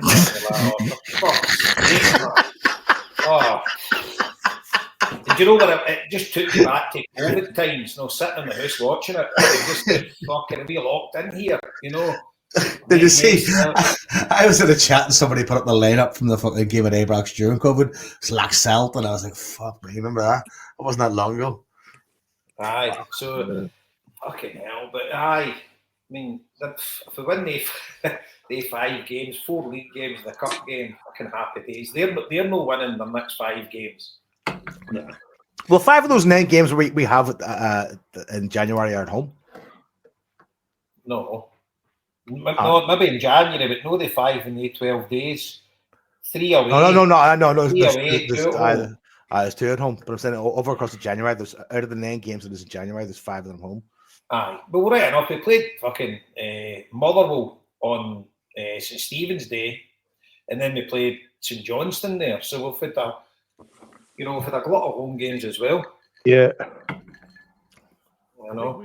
We'd 6 out of 8 in the league at home, and they 8 away. You know what I mean? So that was the thing, or something like that. So putting a wee bit of a positive spin on it, Jace, you were over. I had the pleasure of hosting you and your young nephew Charlie for the St Johnstone game. Let the troops hear about your trip out to Glasgow with the wee man. I thought the wee man was 11. You tell me earlier on he's 9. Fucking wee man's an encyclopedia about football, isn't it?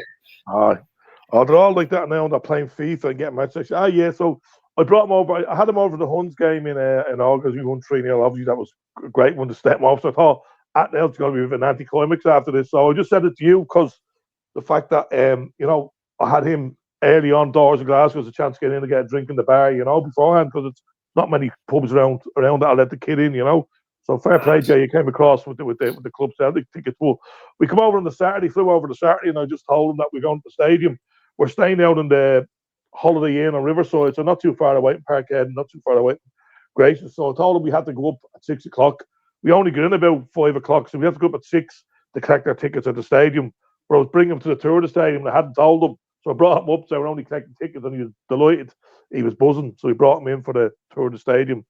And as I said, he loves all. I was telling him everything. As I said in the Facebook post, that I kept telling him he was born on the 25th of May, in 2015. So that's his date of birth. And we kept telling him that Celtic won the European Cup on that date, and I kept telling him about 48 years earlier, So he was delighted then, and we went into the boardroom, and the tour guy, was giving giving all the kids to get a bit bored with this. This is where I give all the history of Celtic. The kids only want to go out to the dressing room and see the stadium, etc. But he was just totally engrossed, telling about all the trophies he won. Talking about Willie Maley and Billy McNeil and Jock Stein, and he was just totally engrossed by it all. He was loving it all. So yeah, so it was a great night before that. Met Jerry after. Jerry Brady was actually he was out of a sick bed. Jerry was actually doing the tour before us, so we just met Jerry after. So didn't get a chance for a point. The bar was closed. He just gave us a lift back to the hotel. So we're up early on Sunday morning. Met yourself and Mick McGuinness before the game, and his kid, and brought him in. He was just delighted, unbelievable. As I said, it was going to be hard to match the experience of beating Rangers 3-0 for his first game, but it was all that and more. And the little thing he was really buzzing about was the padded seats, because on the tour of the stadium, we'd sat in the director's box, and he was sitting in the padded seats, and that's what he's all talking about. Look at the padded seats. And then when I let him go out ahead of me, we were just finishing our point before the start of the game. Just go on and go up to your seat. And he just couldn't believe it. We're in the padded seats. He went, and he's sitting with a big smile on his face. He called me up, look, we're in the padded seats. He couldn't believe it. Fantastic. I love that. I love how kids are amazed by that kind of stuff. Going like, we've made it, Jason. and obviously the seats are top class as well. On the previous game, I was in the Jock Stein Upper, and even the Jock Stein Upper, you're almost as far away from the Green Brigade as you can be. But he was still looking down at them during that game, and then he was delighted he was so close to them, the other night, and we could look down and, watching all the songs. He's just fascinated by them. So, brilliant experience, Great day all round. And just have to thank you again, Jason. Brilliant for looking after us. It was a pleasure, mate. It was brilliant. And then you missed out my favourite bit was he was talking about. I says, well, the next time you go, we'll get you in with the Green Brigade. Do you want to get in with them? I says, my mate's got tickets in there and get you in at half time. No, I'm all right here. He says, but I says, look, I can get you in. And you say to him, you better in the away game than you can get in about them at the away game. He says, right, get an away game. I says, yeah, I'll get you a ticket for Motherwell for Park if you want. I says, if you want to go to that. So he hadn't said then. Next thing he's on his phone, he's just like that to his Uncle Jason. 2nd of February. He's worked out when the Motherwell game. I'm just a throwaway remark for you, Jay. I'll get you the Motherwell at some stage. He went straight away. Yeah, it's 2nd of February. That's 3 weeks away. That'll do. Get the flames, big lad. Motherfucker, pronto. Vamonos, let's go. Brilliant, man. He was, by the way, 9-year-old, and you could have a conversation with him about the game. That's it. He's unbelievable. He's pretty shy for 9-year-old. He taught him about football or anything. Even you were talking about, I couldn't believe it. You were talking about the attendances before the game in the English Championship, And he mentioned the second division. You were saying, the second division in Germany has big crowds. He went, yeah, Schalke are in the second division, aren't they? You know, where it's from, you know? I know, it's fucking mad. Because you know what we're talking about, right? Fucking get a HomeBhoys tangent here, right? This was news to me. I'm a bit of a fit man, right? And Jay says as well, right? So I was saying, when I mentioned it to Jace, Mick and all that, I laughed at me. How the fuck's he going to know that? I says, well, I thought he would know this. But did you know, see in the 50s in England, do you know one of the biggest teams in London were? And it's one of the biggest stadiums. It was probably behind Arsenal and Spurs. You obviously don't know. I have a wild guess. Go. Crystal Palace. No. Not far away. Not far away. Have a go, Liam. Fulham. Charlton. Charlton, what? Charlton used to get 70,000. What? They used to get. They were a good team in the 40s and 50s. They were a massive team, but then they obviously hit downtime and then fucking they downgraded the stadium and that. They had a big massive stand. If you Google the pictures, Charlton Athletic, I didn't know that myself. When would this have been? About the 50s. 50s. Right, that's all I have to see. Aye. Charlton Athletic. Couldn't believe it. And it says obviously teams like Palace and that, I've got Fulham and that, I've got better. Jason, was that the Valley? Was that the stadium they used to play? The Valley? Yeah. Aye. Right, okay, right. It was the old Valley. Yeah, I wouldn't have said that at all. No, I didn't know. I wasn't. I was listening to a podcast, and the guy was a Charlton fan on. He started talking about it, and then I googled it. And, Holy fuck! Holy fuck! That's a big stand. Aye, That's a fucking unbelievable. No, I was thinking that's death trap. I mean, Aye, says that thing. I know. That's massive. I'd never fucking seen that. Aye, I had no idea. So obviously I wasn't fucking delving into the history of English football. Aye, Charlton Athletic in the 50s were massive. Wow. I wouldn't have thought that at all. Aye, you learn something new every fucking week in the HomeBhoys. The only thing I think of when I think of Charlton is Alan Kirbishley for some fucking reason. Aye, he was brilliant for them. Mind to get rid of him. That just shows you how fit the clubs. Mind they were in the Premier League most years. And I was at Goodison in the last game of the season when they got relegated. But I think Kirbishley got relegated one season. I think they were in the Premier League 3-4 years or whatever. And then when they went down, it might have been in the Premiership when he gets sacked for them. But they wanted somebody to take them at the next level.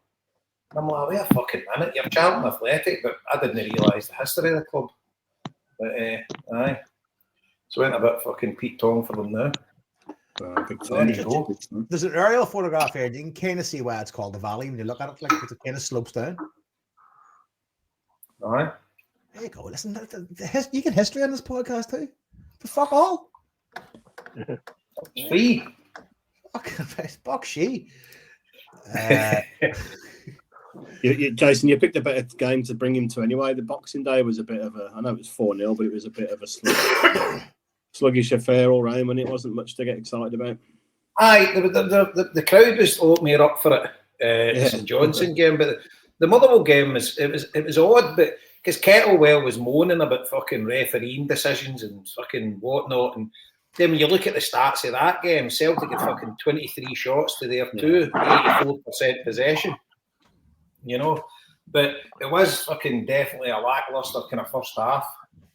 But obviously, we came on to again some good goals, Maeda, Kuhn, and Hatate. But aye, there wasn't much there.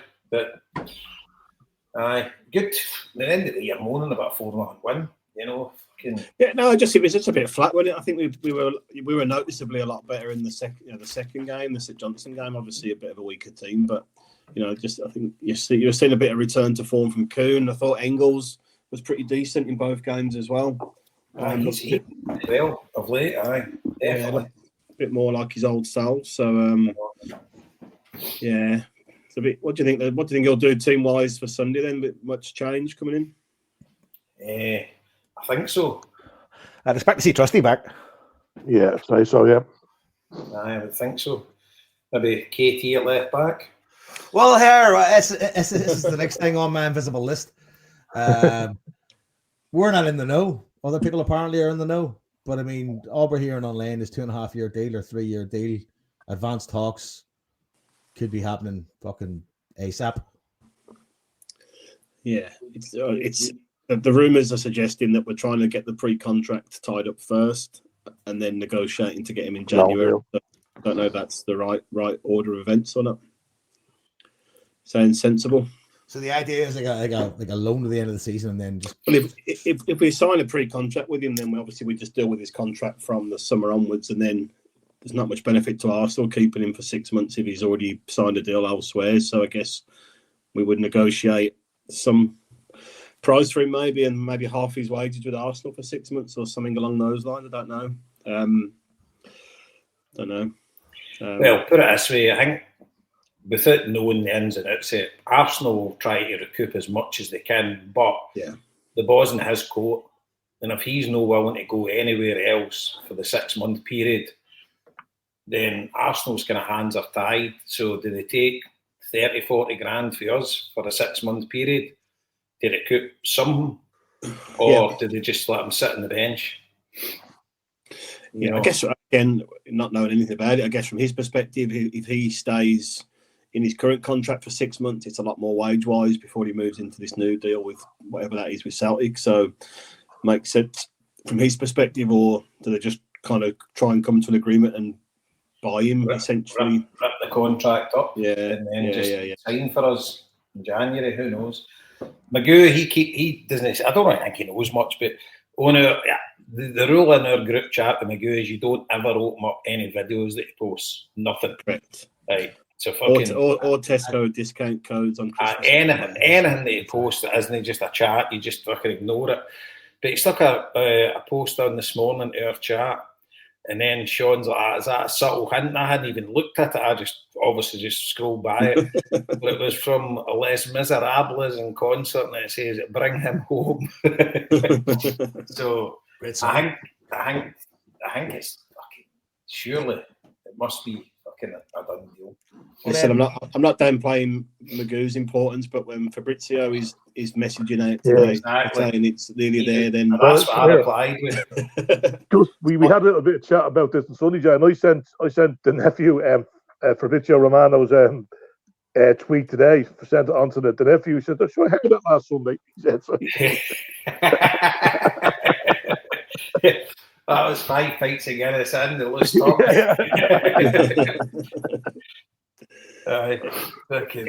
Incredible signing for me. I think it's absolutely incredible. You know, it's an elite level player with physicality, massive talent, a leader, an academy player. I mean, you're essentially swapping Stephen Welsh out for Kieran Tierney in your European squad.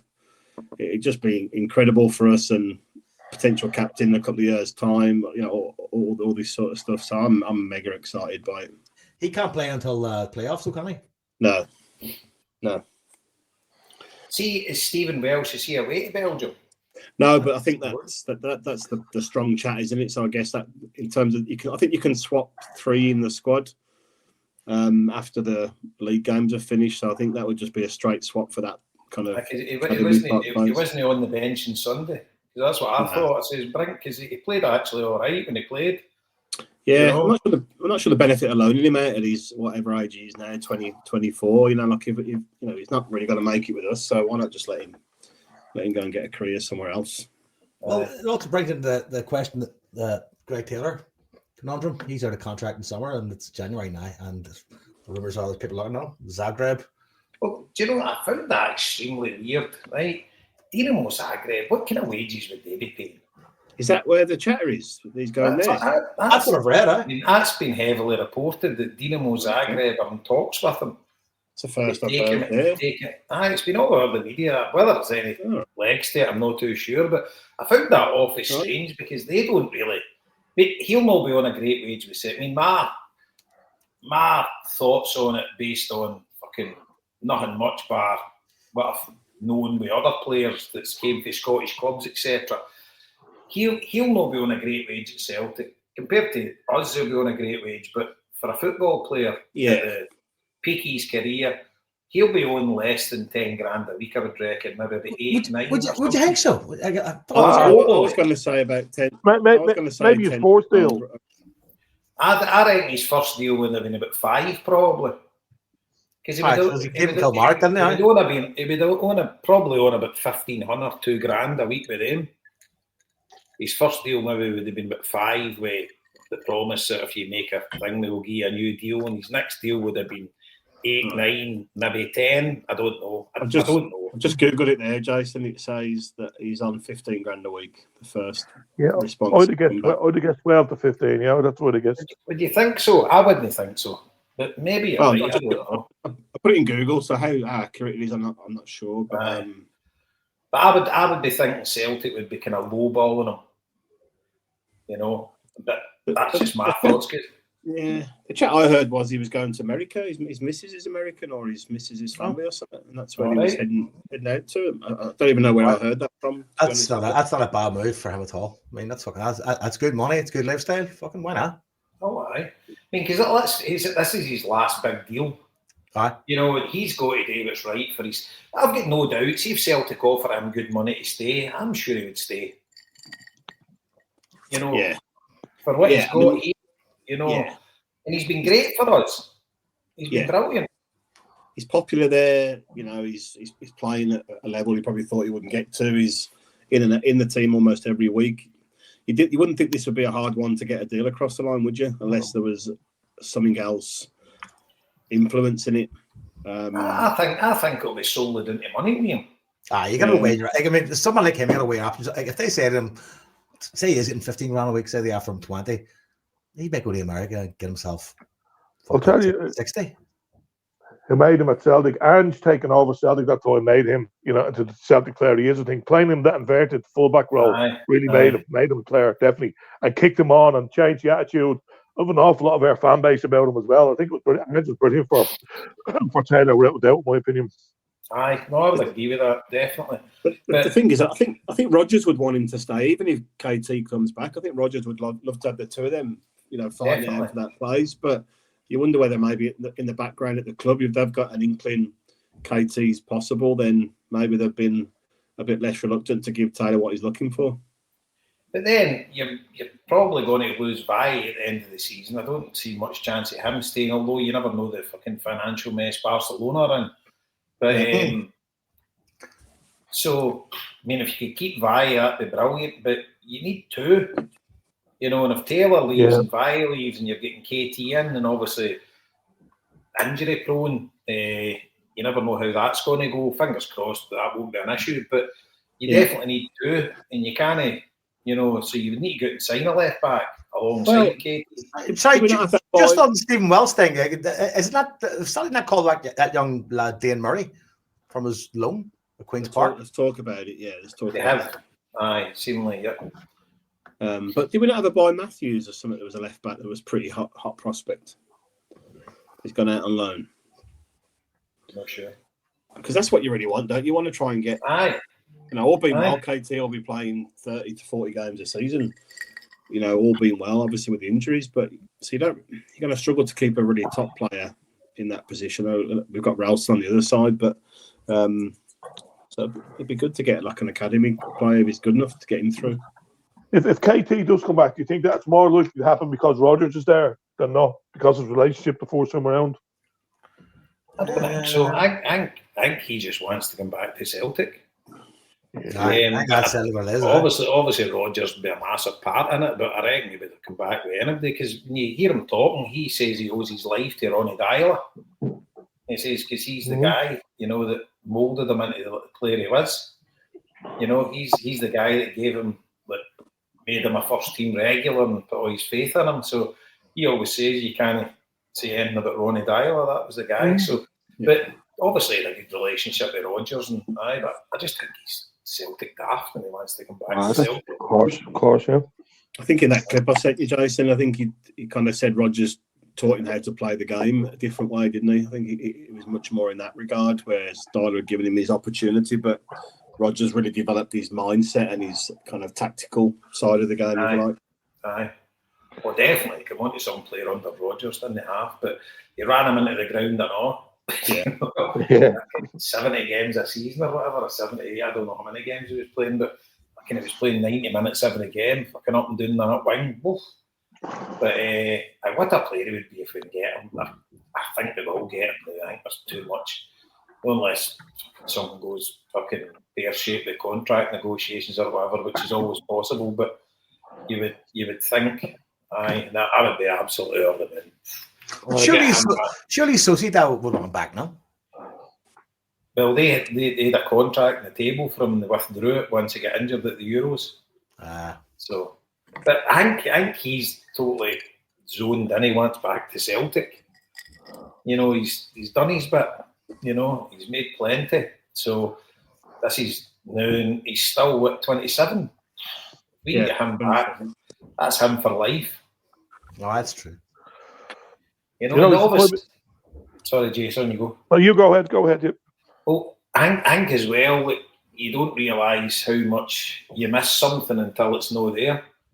And you're living in not a hotel rooms when you're playing away from home, but you're living in your house and you've not really got your mates around about you, and he's a home bird as well, you know, all his pals are here and he's Celtic daft and he's got plenty of money and obviously he'll still be getting a hefty wage at Celtic, but this will be his dream, you know, to get back at Celtic. And obviously if he was injury free and whatever, he'd probably be fucking Inter Milan or something like that. Do you know what I mean? It would have went another way.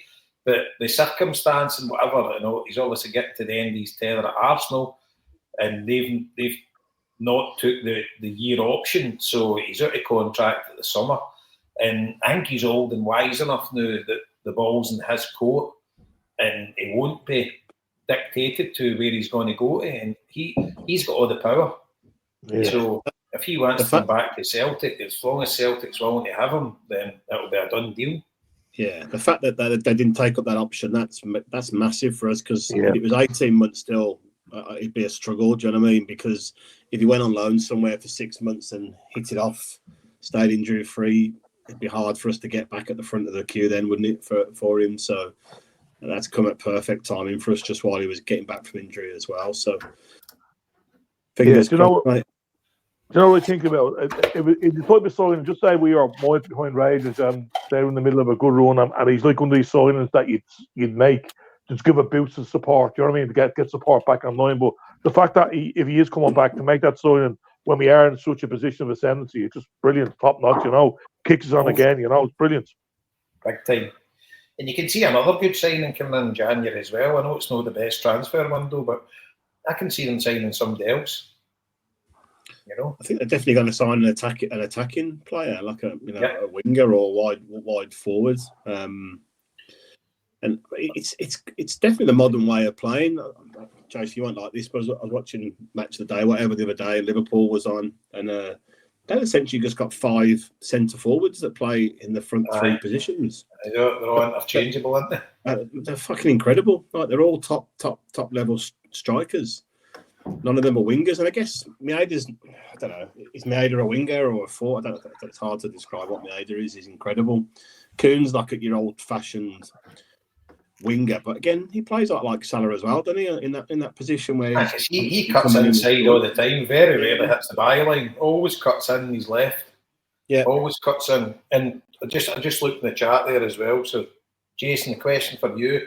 Obviously, we're going to bring it up. We're talking about loans and that. So, Johnny Kenny, his contract, obviously devastating for yourself. He's getting pulled back to Celtic, I believe.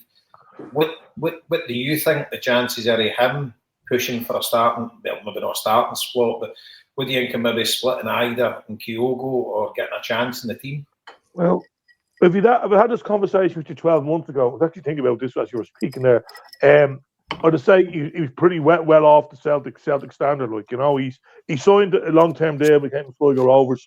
He came with a good reputation, and he went on loan to Queen's Park, right? And he didn't get in the Queen's Park team when he was on loan. It was a Queen's Park team that was challenging for the championship 2 years ago, and he had the guy, your man that I mentioned earlier, Simon Murray, that's with Dundee now. He was scoring goals regularly, and some other guy, the 2 centre forwards were playing regularly and scoring regularly, and Queen's Park were top of the championship at that time, and he didn't get a look in, and that just dented his confidence. So we got him in, and we have a certain way of playing Rovers, you know. It's all about the centre forward is mobile. He runs out wide. He can hold the ball up, and that's not Johnny's game, right? It's 4 seasons for us we tried to turn him into that type of player. He did improve in time like that, but then we realised that, listen, there's no point in playing him as your number 9 if you're putting balls into him, hoping to go out wide or hold the ball up, bring other people in. His game is a little play the ball in behind him, and he'll score goals. And we've kind of adapted to that. So the first year, he did well, but scored a lot of goals, but his all-round play wasn't great, and a few fans were getting on his back. And as a young guy, he was feeling that. You could see he was feeling that, and I was talking to the manager about it, and they knew. They just had to get into his head. But the two guys, their two manager and assistant manager, were like, even from the first time they seen him, they seen this guy's going to play for Ireland. He's going to score for Ireland. And this year he's been sensational for us. As he's gone on, his confidence is through the roof. When you're scoring goals as centre forward, your confidence. And our whole game plan is get the ball in. We get one of our centre midfields on the ball in. Well, play the ball in. It's not exactly long ball football, but get the ball in behind the two centre halves. He'll run onto it. He's paced the board. And his finishing is getting better and better, As I was speaking to the weekend, Jason, his record in the in the Conference League was brilliant this year. He scored 7 goals in total, including the qualifiers. He scored more goals this season in Europe than any League of Ireland player has ever done in the history of European football. And and Stephen Bradley, our manager, is a huge fan of his. And Stephen Bradley is very close to Rodgers. Him and Rodgers are good mates. They would talk constantly. And I reckon, Rodgers wants to take him back, and he would have told him how good his game is, how much he's improved. But, I think he deserves a chance. He's not going to come straight in the team, but there's a chance there. I think he's 6 months or left in Celtic contract. Celtic have a chance to extend it, or will they send him out on loan again to maybe a higher standard than the League of Ireland? I'm not sure. But he's definitely worth a chance to have a look at. And even maybe if you want to have it didn't do Scales any harm, it didn't do Christie any harm over the years, players like that, when he went along to SPL clubs or even the Championship club to see can he do it. But he's definitely worth Celtic having a look at, because, as Bradley was about to say there, Stephen Bradley said his ceiling is so high. He's so young and he's getting better all the time, and his confidence grown. He's paced the board, as I said, and his finishing is getting better. We definitely deserve to have a look at, or even don't sell him or give him a chance and send him out on loan. Then if you want to like the likes of Hibernian or a Dundee United or something like that, or even a Championship team, and see how he gets on. But he's definitely one that he could turn in that. And he may not make the grade at that top level, but he's certainly worth looking at. So, Jason, just tell me again then. So, is his loan finished now with Shamrock or not?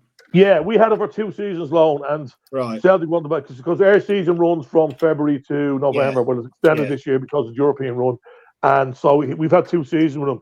So Celtic have seen him improve under that time. So Celtic, I think if he hadn't been that good this year, Celtic would have maybe, let him go, or we get him out. But because he's making strides and he's making a bit of a name for himself, I think Brendan Rodgers said he wants to see him back. So I think he's gone back training. I think he went back today. He was going back on Monday. He's gone back training with Celtic now after the new year. And he's got 6 months of his deal left with us. I'm not sure. He could have 18. I said 6 there, Liam, but he could have 18. He definitely has at least 6. Okay.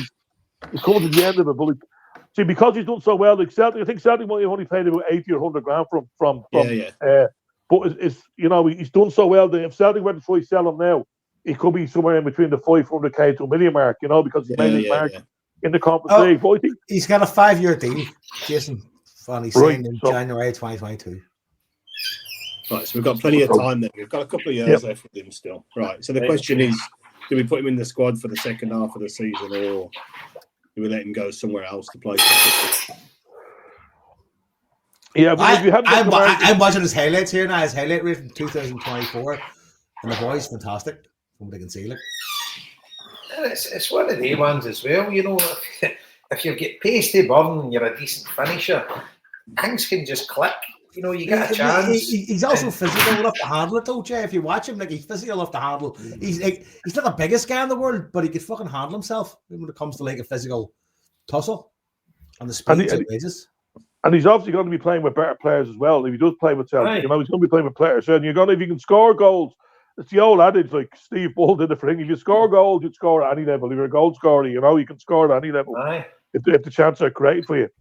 So if he's that long left, you see, Celtic will definitely, they won't sell him. They'll definitely keep him on this year, Celtic. We'd hope to keep him again because, for us, from a personal point of view in Rovers, because our season is so off skew with the rest of Europe, we can only make 3 changes to our European squad for the knockout phase game against Molde.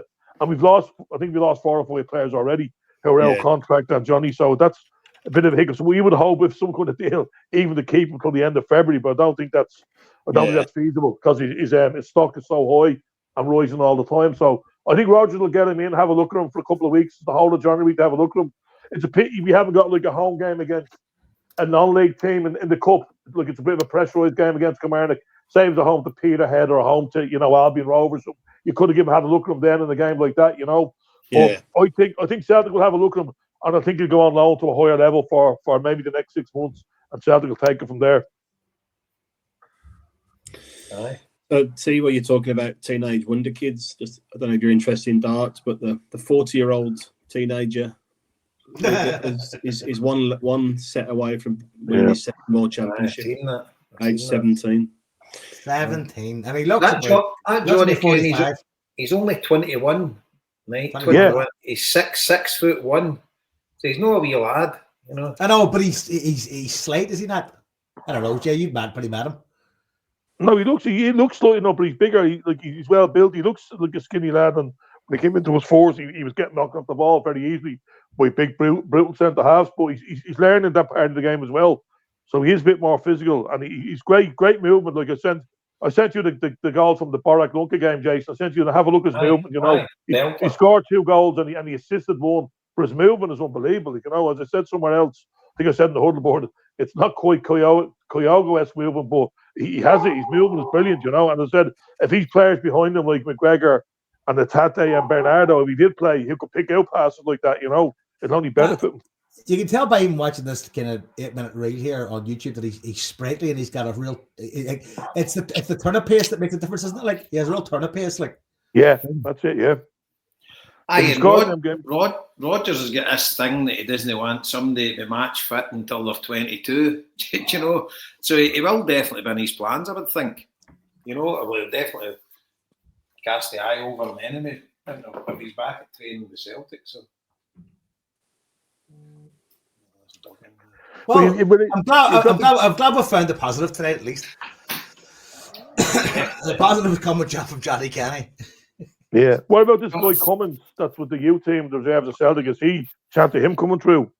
He's scoring loads of goals, isn't he? And he's got a lot of interest in him again. And Jason, I'm sure you'll tell us about Rocco Vata in a minute as well. But just there seems to be a bit of a chasm, doesn't it, between getting people from the academy into the first team squad and getting them in new contracts and being able to retain them. I think Vata's getting a few goals now down in England with Watford. Aye, he's doing well. But it's that thing. It's like the kids he's 19, but they want first team football, and Rogers has made it clear that he says he doesn't want them to be first team ready until they're 22. Yeah. And he came up with these stats, and I don't kind of agree with them myself. I reckon if they're good enough, they're old enough, but who am I to argue? Look at Ben Doak. I know that was over control. He was that good. He was 15 or 16 when he signed Liverpool. I think we offered him $4,000 a week or something, and they were able to give him a youth sign on fee of $15,000. Look at him playing for Middlesbrough. Look at him playing for Scotland against Croatia, against Guardiola.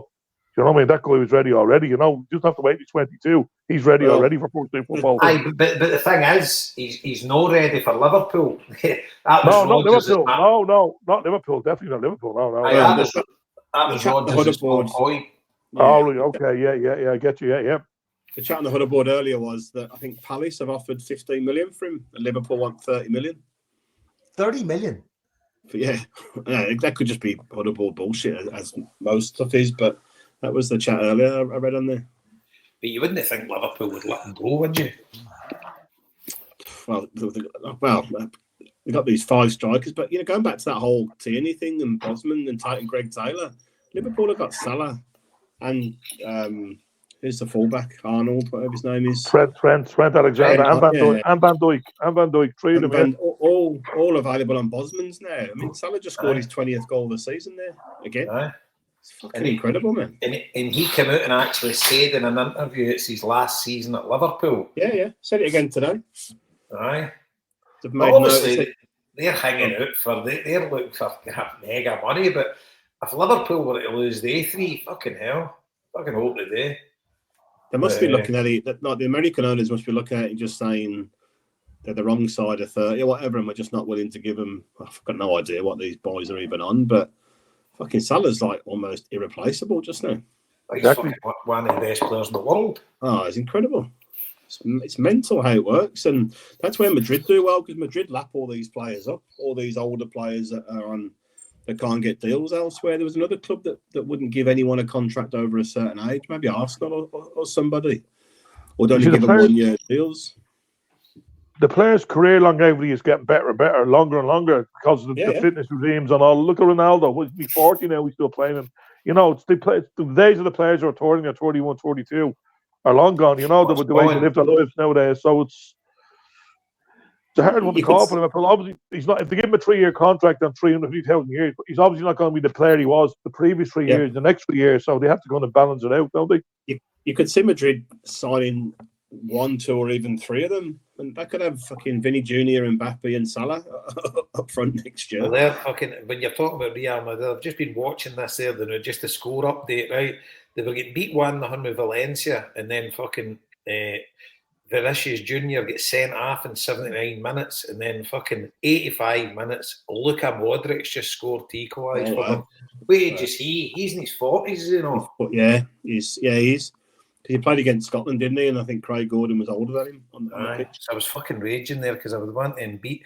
By the way, the Bold Athletic Club, I'm telling you, folk think I'm fucking daft, but sitting fourth now in 36 points, and that would be Real Madrid and Atletico Madrid joint top of the league with 41 points. 5 points, isn't it? It's not bad. I'm fucking gutted we're not going back again this month. I know, that's what Jace was saying. It was next week. It was brilliant, man. Fucking what a trip that was. Last year, aye. Fucking hell. And see how cold it is out there now. When we went, it was actually fucking mild as hell, wasn't it? It wasn't warm or that, but it wasn't cold. It was good. It was good. Yeah. Talking about cold receptions, Jason, you were down at Chelsea. Oh yeah. That was a great trip for us. Yeah, brilliant. The fact that we we never thought we would even qualified when we got there. So it was just shot them up. We're always going to get hammered. You know, we brought 3,000 plus over there with a good day drinking around the town. But tell you, as I said to Jason there, absolutely expensive as fuck. My God, I could not believe the price. I know we were in the West London. It's the probably most expensive part, but you're going like nine quid a point everywhere you're going. It's just ridiculous. But with a great day, and to get the goal, we all thought we'd go over there, if you score a goal, we might be 4-0 down, we might get a consolation to make it 4-1 or 5-1, but to equalise to make it 1-1, and the scenes in the way ends, it's brilliant. great day out, brilliant. Good. The fan march in the way of the game and that was unbelievable. There's two marches. There's a march for the official European one goes to a place called Putney Bridge because the police wanted down there, but a lot of our lads were drinking around Earls Court. So there's another impromptu march went from Earls Court. So the two marches met together, halfway down. It was just like, the lads, I wasn't on it myself because I was staying in the hotel right beside the stadium, but I seen the videos, some was brilliant, going by the Chelsea pubs, for the crack, just winding them up. I heard them all getting at Lizzie's in a box. No. Yeah. And about with the kneecap balaclavas on as well. Yeah. Fucking brilliant. Yeah. I don't think they often see God Save the King at Chelsea, but we roiled them up so much to get the ground was kind of quiet for a while in the second half, and then it's in the whole stadium of God Save the King. We knew we'd won there. We're all start cheering you. Were you in the top or the bottom tier? Oh, he's top tier. Top tier. Brilliant tier. Yep. Top tier. Aye. No bother down there, Jason. No, is it all right? No, I was just saying. No, the police were all over it. And there was talk they were going to this show. You hear all these on these message boards and Facebook and all. The headhunters are reforming and they're all coming out for this after the way that their overswans are where they were and learn and all. Bullshit. Nothing safe for them at all. Now it was grand. As I said, I stayed in the hotel beside the stadium after the game. Brilliant. Straight back out. The hotel is actually 2 minutes away from the way end, so it's straight out back up the residence bars. Brilliant. I tell them much it was for a drink in it. Oh, I'm telling him, I was telling Jake from my mate Paul. It was head in. One of the girls just paid for his tube, right? And it's $2.50 tube. Hey, I have a car. I'll pay for your tube. He says, I'll get you a drink back in the hotel. So he went back in the hotel before the game. It was good for you. Was there, and he went, "What you want? So just get us a vodka and lemonade." and he asked for a vodka and lemonade, and they must have gave him a double vodka at standard, and he went up £22.50. £22.50 for a tube ticket. So I said to him, I'll pay for your tube tickets for the rest of the trip, Paul. Don't worry about it. I'll pay for your tube. You buy me a drink. I was mad prices. But what happened was then the bar was packed after the game. The bar was absolutely like a lot of our players went back there as well because their families were staying there, and the place was overwhelmed. And just they're supposed to close the bar at 11:30. They closed at 11:15. But we'd sussed out an off license across the road in the news agents that was open till 12:30. So we were just making runs over there all the time, bringing back bottles of Corona, bottles of beer, cans of beer. It actually suited us better because we were up drinking at 3:30 in the morning. They just turned a blind eye because you're residents. But because he closed the bar, like we were paying probably €9 or €10 for a bottle, we're getting it for €2 across the road. So probably saved each other £150 that night because we're going to an off license instead of paying the beer behind the full price behind the bar. Happy days. And Johnny Kenny ended up, did he not go to the Cock Tavern? He was in the Cock Tavern, yeah. He was telling a lot of the players that over. The club ran a charter over. I think it was only half full on the way back with the players because a lot of players were on the holidays then. Their season was ended. A lot of them went to the darts on the Friday night, and a few stayed over with their partners and that. Yeah, Johnny went down because Sheila, as you know Sheila in the Cock Tavern, she's from Sligo, and Johnny the family. I think someone told me Johnny had 42 relatives and friends over at the game, and they all went to Cock Tavern the day after the game, and he met your woman, and yeah, that was the photograph. I think I sent the photographs. She had never heard of him. She still all his family. We shouldn't hear of him, and he was there in his Rovers tracksuit the day after the game. Yeah, she's absolutely brilliant, man. Oh man, unbelievable. See the welcome you get when you go in there, unbelievable. It's just what a pub. It's nuts. You know what? I was actually sitting there on the long. I won't go into the whole story how it ended. I was actually sitting there the day Thatcher died in that pub when the news came through. I was sitting there. I think the place erupted. Oh, it was unbelievable. I got the text through on the phone. I was going. I looked down at everybody and all these old time Irish people that there years. It's brilliant. I mean, yay! My mate Jeff for Liverpool, for Kirby, he was my first Scouse mate. I met him in Ibiza when we were 16. He was the guy I was walking down the street. I had an Everton shirt on. He's walking up the street with a Celtic shirt on. And I'm like, all right, mate. He's like, all right, lad. Okay. And, so still best mates, and we're in a wee group chat now with Packy Baker and that. You know Packy? He loves yeah. So we're in a Mets chat. Jeff's into the Mets as well. So we were doing it. What game was it? I think it was that Millwall game, the fucking nutty one. It was a day after it. Me and Con were in King's Cross. Jeff came up with us for a bevy. So I says, "We'll take you in the Cock Tavern." He says, "Where's that?" He lives in London as well. He's lived in London 20 years. He loves a Guinness. Jeff's been drinking Guinness for we were 16, just always drunk Guinness. And he says, "We're in the Cock Tavern." So we walked in. Fucking, he's like, "Fucking can't believe that's how cheap it is for a pint of Guinness." He says, "Fucking beautiful as well." He says, "Fucking right rebel pub." He's like, "Fucking this." He says, "I've lived in London for fucking 20 years. I didn't know this was here." It's obviously him just going to Everton games. He's not going to any Celtic games in London and whatever. Yeah. He just watch your games on the telly. So that's him now. Any time Everton's playing in London or that, it's North London. He lives down near West Ham's ground. He lives where that Olympic Village was. What's it called? Stretford. Aye. Yeah. Stretford, where West Ham. Aye. He lives there. And anytime he's heading up, if Everton's playing Arsenal, Spurs or whatever, he'll go via King's Cross and he always sends me a photo in the Cock Tavern. He actually goes to watch a couple of Celtic games in there as well. He loves it. It's a fucking favourite pub in London. I mean, it's an absolute fucking doss house at times. Oh, no, they've been trying to knock it down for years, haven't they? And she just keeps fighting the council. They keep trying to get rid of it, don't they? Well, they've actually said now it's a place of interest now. Like they're keeping it. There was some, because I follow this page. That sounds criminal. Yeah, that sounds like they're fucking involved with the law. No, I can't remember. It was like some historical site or something like that. It's a protected pub now or something. Because I was on this site in Facebook, Save the Cock Tavern. And but I'll never forget, I was doing working in London, and Matt Wiley, my mate, he lives down there. He works in the railway, he lives down there. So I met up with him after I finished work. Celtic were playing that night, and I'd arranged to meet Emmett Murphy. Him and his dad, Frank Murphy, they drink in it all the time.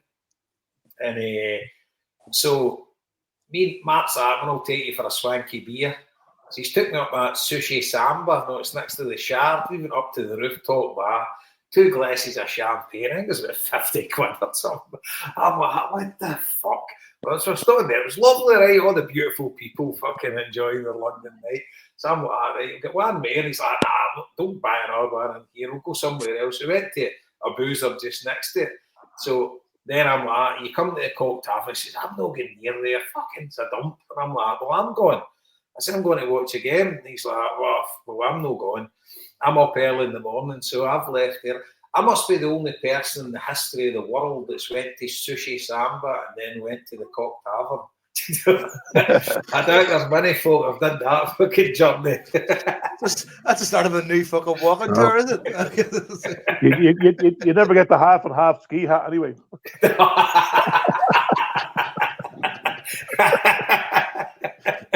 Oh, Jesus, man. Fucking hell, brilliant. Aye, superb. So, so that's it. So when does your season start again, Jace? It starts on, we actually play the away game against Molde on February the 14th.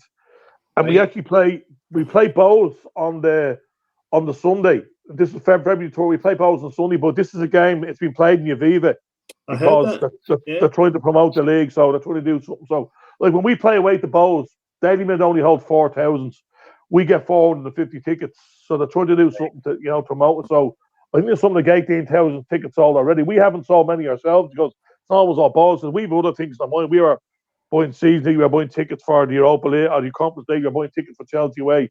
So our club, we're getting a percentage of the game receipts as well, which people didn't really know at the time. Like a lot of our fans were saying, "Hang on, why should we put money in the ball, give balls all this money?" Because it's dearer than an average game. Obviously, if they're renting out the Aviva, I think it's 30, 45 quid for a ticket, which is dearer than the average thing of only be 20, 22, but it's still going to be good. But we will start buying tickets now. It was mentioned our AGM there a couple of weeks ago. Our lads need to know that we're getting a percentage of the game receipts. So there'll be a big push on our side after Christmas. So hopefully that'll be a crowd. We get a crowd of about, hopefully hit 30,000, for a League of Ireland game. It's maybe more. Jason, is that a Bowes home league game then? It's a Bowes home league game. Bowes are giving advantage up. Yeah, home advantage. Yeah, that's it. So we've agreed. Both teams have agreed to. So obviously we want to be on the telly as well, and we want to obviously make sure we're getting our cut of it. Because we could have had a Bowes home game where there's 30,000 people paying 30 quid in, and they're getting all the game receipts. That's not going to happen. So I think it might be reciprocated then in the future, or other big fixtures can use it. Because the problem with the League of Ireland, I probably mentioned here before, is it's grown all the time. I know you mentioned to me, Jason, that you watch a few games, you're enjoying watching the games, but we're at the situation where the grounds are too small around the league, and we're turning fans away, and you can't have that. That can only happen for so long. It's good to see that, from a marketing point of view, or people want to go to places that are sold out, but people keep getting denied the place to go, every week. So I think Bowes are doing their ground up, Pats are doing theirs, Shelbourne are putting on, we need all the grounds. Like, we're lucky we're Rovers. We've had a great help from the council. We've a 10,000 municipal stadium in Tala, which is great. We've finished at 10,000 all season last year before. See when these clubs are upgrading their grounds and making them bigger. If they've got any complimentary season tickets, Harper's quite happy to move himself around any of the clubs in the league. He's got a Shell season ticket now. Well, no, yeah. He can't even spell Shelbourne, the fan, I'll tell you. He's fucking.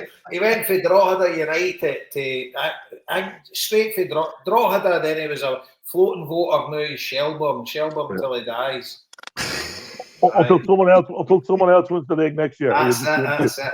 Because the point I was making, Liam, right? So I watched the final game. Obviously, I watched the end of it. I watched it too. Right. So, and I was looking, and I'm like, there was like 300 Shelbourne fans at Derry. Yeah. And I was saying to Jace, I says, you would have took more to Derry, wouldn't you? He says, no. He says, because they only give you 350 tickets. Yeah. So that's it. And it's kind of between the devil and deep blue sea, because they can't all start building 15,000 stadiums, etc., and they're not filling it. But if, as Jason rightly says, if you've only got stadiums that hold 5,000 and they're selling it all the time and you're not getting any new fans through the gates, because a team like Cork City, what would their stadium hold, Jace? That'll hold about 8,000. When Cork are in the Premier Division, they're usually the second highest attendance behind us. I was going to say, because they have a massive crowd following them. Yeah, well, they're like they're one club, one city club, one club city. They've got the whole, and the whole. Even though Cove Ramblers are there, they're smaller. They're small name, but the whole of Cork City and expanding areas around Mallow and Fermoy and all that. That'll be all Cork fans, They've had when they were winning the leagues there a couple of years ago, they were getting 7,000-8,000 average crowd. 6, 7, 8,000. It was. Aye. They almost went to the wall though, but they've come back again, and I think they're rebuilding now again, but. It's glad they're back up next year. They're back in the Premier League next year, so that'll increase crowds again next year. That's good because Dublin's obviously hard because you've got that many clubs. You've got the four kind of big clubs, haven't you? St Pat's, Shells, yourself, and Bows. Yeah. So, what was that team? Because I was looking at the strips. There was a team, Dublin City, but they played like in the Dublin Gaelic colours. Well, obviously, the colours of Dublin, blue and light blue. But did they only go for a few years? Yeah, do you remember a few? They could have took over Home Farm. You remember Home Farm? They could have been Everton, weren't they? Home Farm. They were called Home Farm Everton for a while, yeah. And they could have took over them, and they tried to launch it as Dublin City and tried to make it as the Dublin club. And if you're ever in Dublin City, you probably see the Carroll's gift shops and all. They were selling their jerseys in there, and they were sponsored by Carroll's gift shop. They were trying to expand as they are the Dublin club, but the interest wasn't. If they did it now, maybe they'd have a little bit more interest. But the interest wasn't there from the sporting public in Dublin at that time, to advance that. Dublin Jason, would they have been a North Dublin team? Because I'm sure North Dublin. They would have played in Whitehall or in Talca Park as well. They shared Talca Park with Shelbourne. Yeah, that's it. I'm sure my dad was into them when he was young. Home Farm. I'm sure he was. Yeah, Home Farm would have been. They were a junior club. They were the biggest. They were the biggest schoolboy club in Ireland for years. They'd be the club that would send all the top players to Liverpool. Like Ronnie Whelan would have played for them. Ronnie Whelan came Home Farm. Yeah. That's it. Who is it now? Just probably St Kevin's. Is St Kevin's probably the biggest one? Well, Kevin's and St Joseph's. Kevin's on our side and St Joseph's, because the League of Ireland have gone schoolboys. It's the League of Ireland clubs now kind of taken over. Bows have a link with Kevin's. Rovers will be the big Rovers, Shelbourne, and Pats will have big academies, and we've kind of taken over that level of football within the DDSL. Will be the Dublin District Schoolboy League, and it's knocked a lot of people's faces out, noses they were joined. Teams that were there before that were dominant, like Cherry Orchard or Home Farm or Kevin's. Now all the guys, because there's a pathway there. There's a League of Ireland under 13s, under 14s, under 15s, under 17s, under 19s. There's a pathway there, so we will get us, Bows, Pats, etc. We'll get all the top cream of the crop now to come to our clubs now, and the schoolboy clubs are kind of died off because of that. Aye, that's kind of shit. Because I'm a coach of my wee lads under 10s team, and you went to a fucking tournament in Malahide and Shelbourne were there, right? I got in a fucking face-on-face nearly fucking fist fight with the fucking coach, because it was just they were pushing these kids so hard, and I had this young lad, he was kicking everybody, I wouldn't take him off, and I was like, fuck, these guys are out here for a different reason. You know what I mean? It was an eye opener, you know what I mean? And then I believe one of the fucking games got called off in Crumlin after a fist fight and a touchline between parents. I mean, that's Crumlin. So yes, a lot of these clubs now will have affiliates. Like Crumlin will be an affiliate club of Rovers. We'd have 4 or 5 affiliate clubs of the big schoolboy clubs. Bows would have Kevin's and a couple of north side ones. Pats would have Cherry Orchard. So that's the way it is. So the cream of the crop. Hoovered up. Just kind of hoovered up to this from yes, that's it. Well, because you're an affiliate club, they would still get some kind of. Say somebody came from Crumlin to Rovers, and then he signed for, say he might be 17, he signed for a team in Italy for 80 grand or 100 grand. But the schoolboy club would still get a percentage of that, once they send them out. Okay. I didn't know that. Yeah, there is a kind of what's the word for it? It's compensation is obviously the thing, but there's a word for a swing to mind about, because you've started off his preparation as a footballer, you have to be, compensated for that. He might be with you when he's 10, 11 or 12. He signs for Rovers, he's 13, then goes away when he's 16. There's a transfer fee involved. Rovers have to get kind of the affiliate club would have to get a percentage of the fee as well. I was unaware of that. That's unbelievable. That's actually really good. It is. Anyway, what's else on the list, boys? We're 2 hours in now. I did my a little scouting trip down to Villa for the Celtic. Aye, give us your you need to give a big shout out to the bold Stevie Duffy if you're lucky.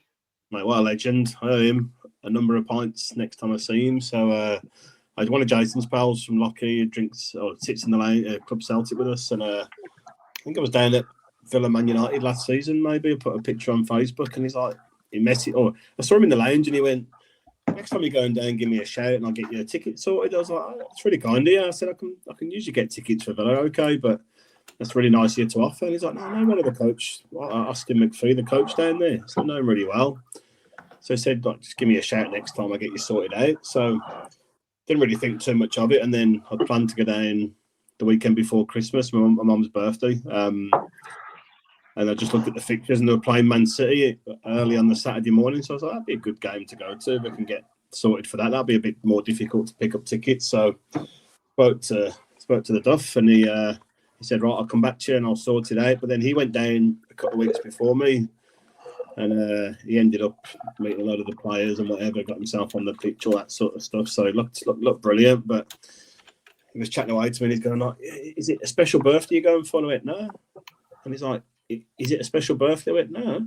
But me being as stupid as I am, he's like, yeah, is it a special birthday you're going for? I'm like, oh, yeah, right, fine. And I told him I was taking Zoe down, and then he come back, he went, right, got your director's lounge and a meal and drinks and all that sort of stuff. I'm like, I'm just with Zoe. Don't worry about it.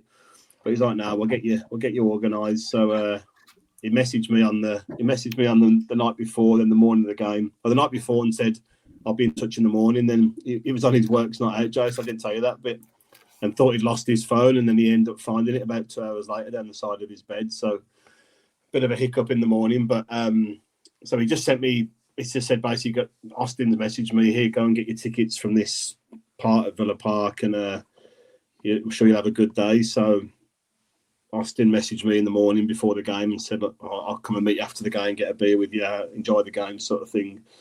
So me and Zoe rocked up about 11, went to the reception, picked up the tickets, which was director's guest lounge access, but it had a big writing on it saying post-match only. So I thought, I'm not sure what we'll do before the game. So I said to the guys, is there a lounge or somewhere we have to go to?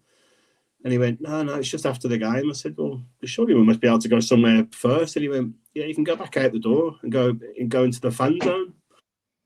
Which sounded a bit weird, but we're like, well, fair enough. I'm not gonna kind of give the guy a hard time. So I was meeting my nephew Jared anyway before the game. So went back out. Villa's totally different to, I don't know what it's like at Everton, but Villa's, they've got stages outside, beer machine, beer tents, all that. Yeah, they've got all that as well. And obviously, very different to Scotland. You can bring a carry out right to the front door of Villa and just stand outside the stadium and just drink your own beers. Yeah. And Steve and all that, they all got half their money bus with all the carrots, stand right at the main doors, sculling cans. Exactly that. People probably don't appreciate that, but I suppose when we go through to Ibs, you can do similar as well. That's what we do through there. But so I met my nephew quickly, had a pint with him. Came back up and I said, so come on, we'll just chance it. We'll just go in and see where we can get to. So we went up the stairs, and walked into one of their lounges there, and the woman just like, oh, here's a lanyard for the lounge. You've just come in here and you're fine in here. And it was fucking beautiful, stunning place. Puts Club Celtic to shame, man, let me tell you. So we were in there, then went down the stairs into the director's lounge guest thing or whatever it was called. It's only a small little thing, but walked straight in, got a drink, and then stood next to Adrian Heath, so started talking to him. He was obviously an Everton legend and played for Villa back in the 80s there. So he was brand new. He was chatting away, and I just explained. Would he be a Villa fan? Well, he was there. He was there with a younger guy who looked really familiar. I don't know who he was, and the young guy's two boys were mascots on the day at there. So I don't know where he's from, Jason. Actually, thinking about it, he did tell me. He sounded like it was kind of up north somewhere that he came from. Aye, yes. He would have started with Stoke. Was he with Stoke before Everton? Yeah. That's where it was. Yeah, I'm sure. Yeah. So when I spoke to him, he told me, he said, I really like Celtic. He said, my first team was whatever the area is from, Celtic. That was the name of them. So he's always been into them. Stoke, Newcastle under Lyme. That's next to Stoke, isn't it? Right. Yeah. Right. More up that way. So, yeah, I mean, he was great. Obviously, great player back in the 80s. What was it, Inchy you called him? Inchy, yeah. Because he played with Everton 200 games, 70 odd goals, and he only played like a handful of games for Villa, didn't he?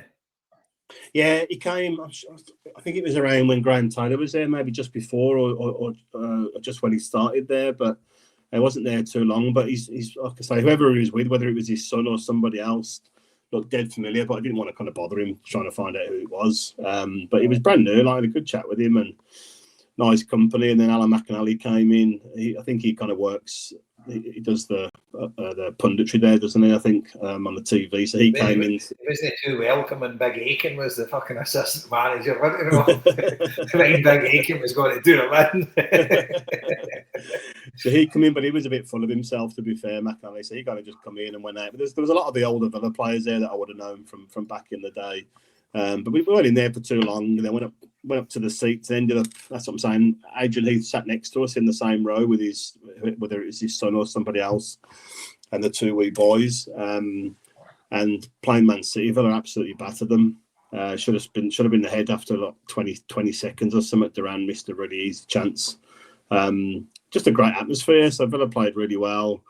Grealish, who I thought would get a good reception, was getting dogs abuse through the game because I think he dived to win a penalty the first time he played against Villa. So there's a bit of needle there. So that was fine. Went back to the lounge at half time, got the beers back after the game.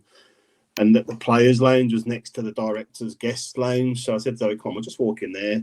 We tried to walk in. The woman was like, no, you haven't got tickets for it. But it wasn't like a big thing. It was like, you see, like Jason at the Crucible, there's that little bit on the left.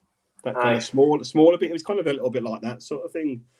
And it was more just kind of families were there. There was nobody in there as such. So the guy, Austin McPhee, the coach, he'd text me and said, right, I'll be down in 5 minutes to get a drink with you. So that was fine. So he come down, chatting away. What a lovely guy, dead pleasant and whatever else, chatting away. And then he said to Zoe, I heard you like John McGinn. So he's like, oh yeah, I really like him. And he went, right, come on. He says, we'll go up and see him. So he gets on his phone, right, John, coming up to see you, 2 minutes. So he's like, fucking hell, I can't believe it. So I knew this was coming from speaking to Duffy. So we leave the lounge and it's like 2 floors up where you go to the family boxes. So we go through the first door and there's a steward on the door. And so Austin's trying to walk in front of us to go through. And the security guard puts his hand on his chest. He went, you can't come in here. He went, no, I'm going to go and see John McGinn. He went, yeah, you're not allowed in. He went, no, it's fine. I've just spoke to him. I'm coming to see him. He went, no, you can't come in. And he's like, I work here. I'm the coach. He's like, oh, I'm sorry, mate. I didn't recognise you. So it lets him through. And then just as we're going into the floor where all the family lounges are, Jack Grealish comes down the stairs with fucking, honestly, like Gucci, everything. Man, he looks such a knob. But I didn't even clock it. Poor Zoe, she'd have loved to get a picture with him. But I'm like, I looked at him like, oh, fucking hell, what do you look like? So then we walked through, and then the box next to the McGinns was Dean Smith was in there. The ex-manager, he's good friends with a few people I know down in Birmingham. So I ended up having a chat with him for 5 minutes, and it was his mum's 80th birthday. So we had all these old biddies in there having a little party in there for his mum. But he's a lovely guy, and obviously he was the one that was instrumental in getting McGinn there, and giving McGinn his game time after he'd signed. Through Steve Bruce, and Greeley should have brought him through a lot as well. So saw him, went to the next door, knocked on the door. John McGinn opens the door. He's like, oh, come in. He's like, how you doing, Liam? How you doing, Zoe? So he's like, fuck, how do you know my name? So just straight in. His brother Paul, who plays for Motherwell, he was there. His mum, his dad, his wife, his nephew, one of his own kids. And honestly, you'd think we'd known these people for 10 years. Do you know what I mean? Just like, in you come, chatting away. Couldn't make you feel any more welcome. John McGinn's like, right, come on, who wants a beer? Right, come on, Liam. Austin, let's have a beer. And just talking away about anything and everything. Do you know what I mean? And he was just saying that because there was a lot of trouble, not trouble, but Grealish had a bit of a set to with Martinez at half time. We were saying what caused that, but he said Martinez thought Grealish had said something about his family. But Grealish was getting marked by Matty Cash, the right back for Villa. He's got a bit of a lisp. And that's what McGinn said. He said it all game. He's just like, come on, Lispy, try and get the ball off me. You'll never get it off me. And every time McGinn was on the ball, Grealish was screaming, somebody just smash that fat bastard, get him sorted out. And I said to McGinn, I thought you two were good pals. He said, yeah. He said, we are. He said, every day I've trained with him since I signed for Villa. He's like that in every training session, just the kind of dead arrogant, do you know what I mean? Dead abusive to everyone. That's how he gets himself motivated to play football, sort of thing.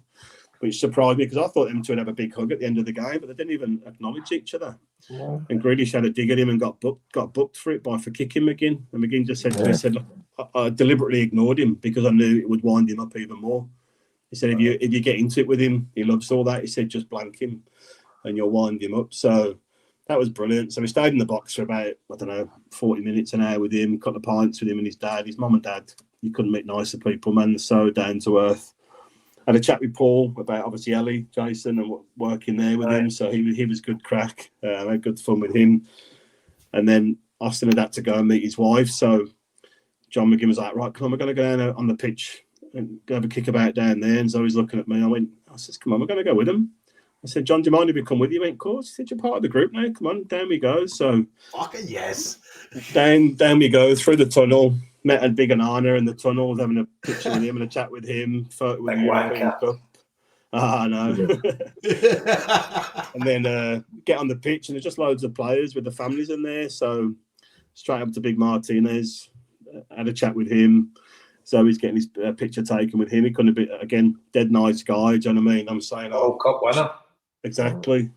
I said to him, it's a shame you're not playing at Celtic because you'd love it up there. That atmosphere would be right up your street. And he's like, I don't think he could understand too much what I was saying to him. But, that's you 4 pints deep with the McGinns, though. Fairness, like, you've got the accent you should be able to understand down there, living there. That's a good point. Liam was with a Spanish accent going, hey, my friend. He's living in Birmingham. You think he'd be used to Liam's accent. Fuck's sake.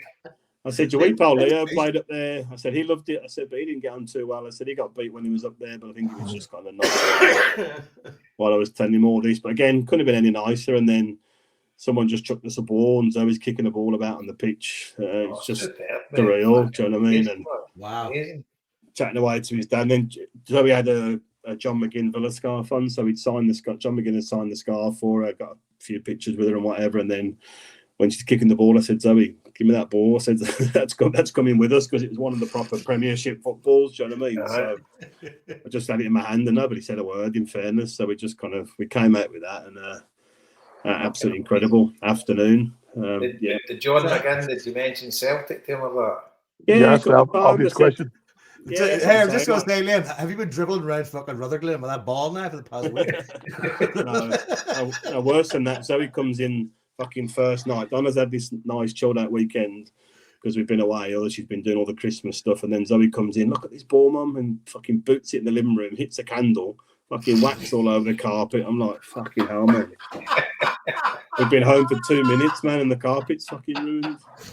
But yeah, I said to him again about the game, and he's like, yeah, it'd be pretty surreal and stuff, and it'd be pretty weird.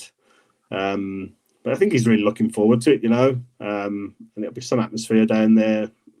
Great team we're going to play against, but they're very up and down. You know, saying what's the chances you coming to Celtic at some point?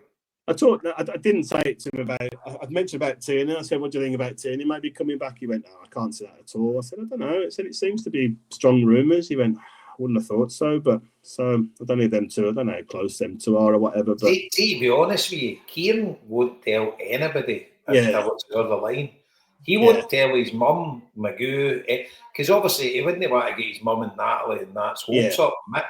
You know, so he'll be totally radio silent until anything's signed, sealed, and delivered. He'll not tell anything.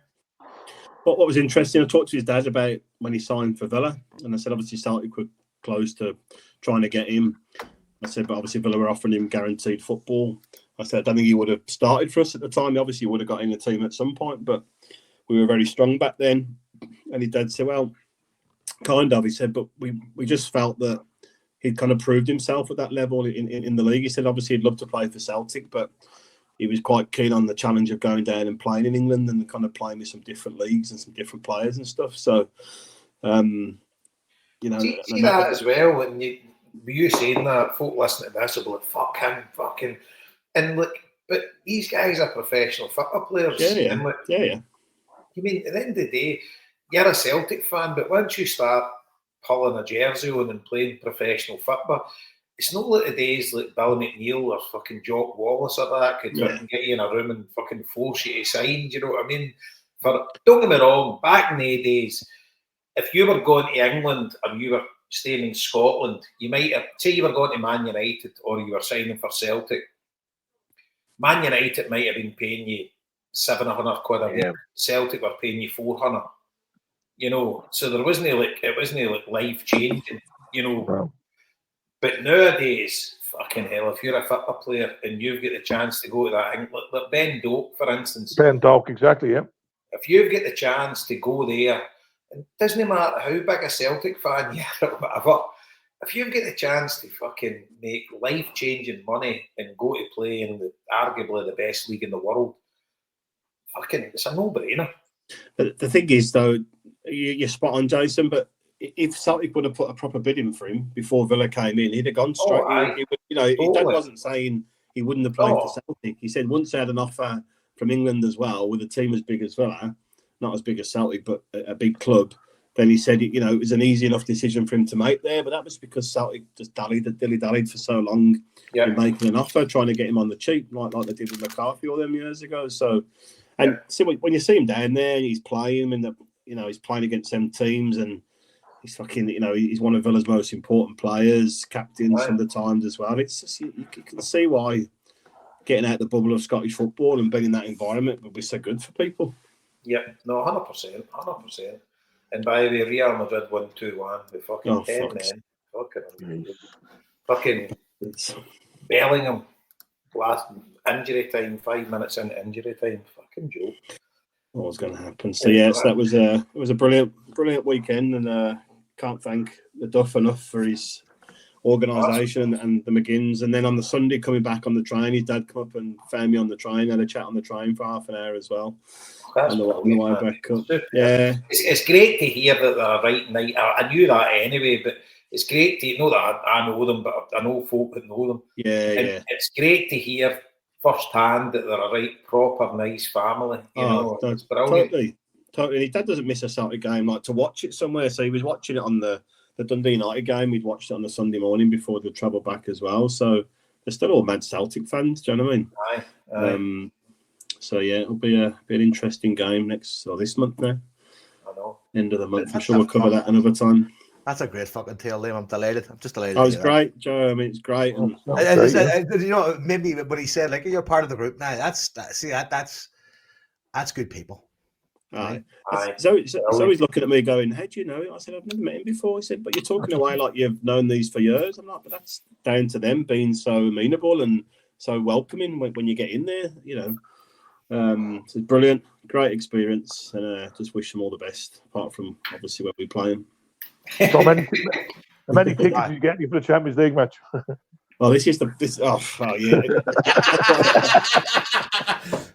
yeah. John, come on. I did ask him that, and Liam's gonna ball up his t-shirt, going, "Any fucking tickets?" I did ask him that, and he said, I learned quite quickly when I got to Villa. Just I don't have anything to do with it. He said, somebody else in the family will sort the tickets out for people. It's just too much.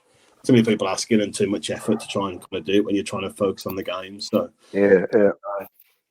But I've seen our John at the Crucible. I can see before he goes out to a game and that running about like a blue ass fly.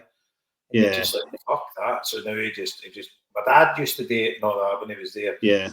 See the fucking grief. Oh fucking hell. Yeah. Don't get any. Fuck people as well for fucking putting you through that. I know, but people make all that effort to travel down and stuff like that, and you like to sort people out, but you need to be selfish, and but that's the right way. You just take nothing to do with it. And I don't know. But back to your point, Jason. Right? He said that. I've heard him say that a few times, Jason. But there's various things going about us playing Villa, right? And I don't know. Some people in the know are telling us we're looking at 1,300, whereas their normal away crowd in Europe is like 2,300. But the police have seemingly... Yeah, and I heard today... On you go, mate. High risk fiction. No, I heard today as well, on the other board, that they're on about maybe collecting in person down in Birmingham as well. Which will be a fucking nightmare as well. you'll need to take ID and all that with you as well. So, and there's, by the way, Big Thomas McEwen's coming over for it, right? And he's on a website where he's bought tickets before, and there's tickets for the Celtic end on it. He's saying, I think he said they were like, no. What he was saying was the Celtic Young Boys game at Celtic Park. The tickets were about £1,000 on this site, but the Villa Celtic game for home tickets, there's no away tickets available on this. He said it's a legit thing that he's bought tickets to before, but the Villa tickets are 120 quid for their end. You can actually buy them for this, but obviously it's a tout site or whatever. I don't know. But he's and that's the stand that the away fans in, because he's like to me, which section's the away supports? I just googled it and sent him it, and he says I can get in the home end stand.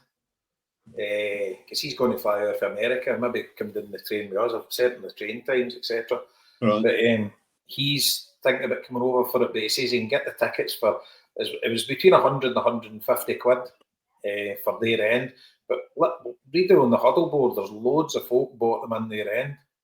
Yeah, and say if you pay a little bit more than that, like less than 200, you can get it with you get free drink as well, like free food and drink. I bet you'd done that whole end, wouldn't you, at the top here? Well, they've got them all around the ground, but you can still buy. I think you can only buy them direct from the club if you've got a record, obviously. But these sites must be having access in a different way. But I wouldn't sit in the home end personally. Nah, I wouldn't either. I'm just watching the pub. Yeah, so I'm hopeful I'll get one, because Ellie's no going, so it's just me. Yeah, I'm pretty hopeful I'll get one ticket, but if I don't, I've got a couple of other avenues as well. I've got a chance at a seat in a box.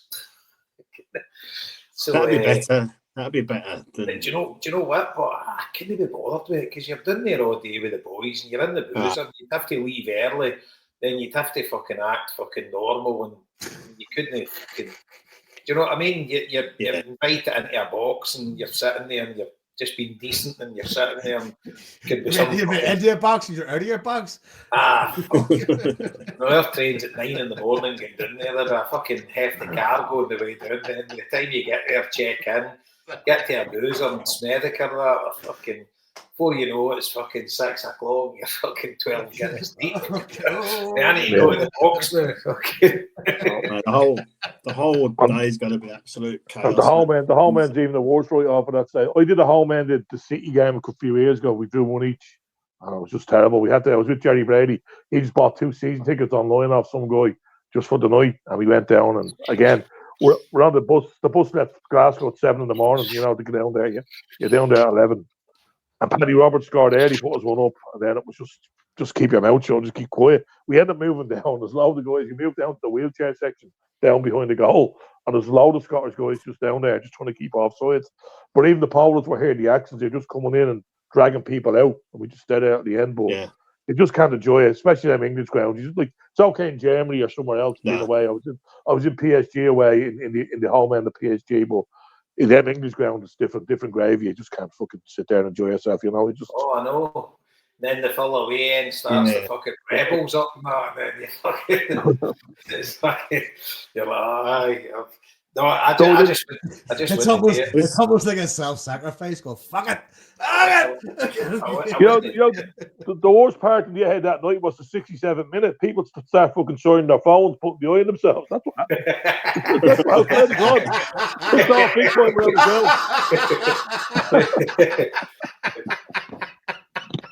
There you go. Cons on their phones. I can remember the first time we played Man United in a competitive game, Champions League. And pretty sure it was the Champions League. Was it the we get beat 4-3? 3-2. 3-2. Hesselink scored in Nakamura, was it? 3-2, yeah. Was that the first ever time we played them at Old Trafford in a competitive game? Because we played them again. We maybe played them a couple of times since it. Maybe once since then. We lost 3-0. I went to the second one. I didn't go to the 3-2, but I went to the 3-0 one. Aye. But they gave us a massive away crowd. But I got tickets off somebody at Celtic, so we were actually in the main stand. But it was a section of Celtic supporters, maybe a couple of hundred. And we were at the back of the main stand. I'll never forget it. See, behind us, it was Colleen Rooney and Wayne Rooney's brothers.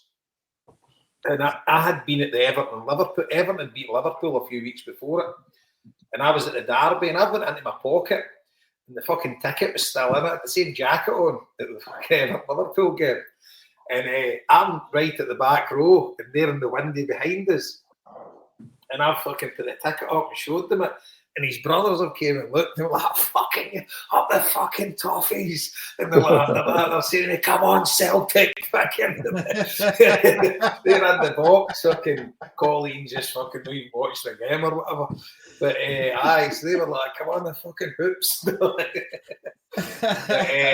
the thing was, we'd went to that game, and we'd been doing early. I think it was decent weather. And, see, before the game, it fucking kicked half outside the ground under one of the stands as we were all walking in. Fucking, it was mad. And you're like, we'd been down there loads of times playing Man United and friendlies, and it was always fucking happy days. I mean, the Luke Macari testimonial, the Brian Robson testimonial, I come in the full Stretford and ran on the park towards us, and all swapped scarves and all that. And it was like, that was the first time I met John McPartland. Him and Jim Kerr got on our bus. We were on the Craigmute bus. It was pissing rain, and we pulled out some pub in Manchester. We'd stopped for a bevy, and they were standing at the bus stop, and we get them on. John came up the back seat and sat next to me, and he seen me, he looked around, had a wee Everton pin badge on. He's like, fucking Everton, lad.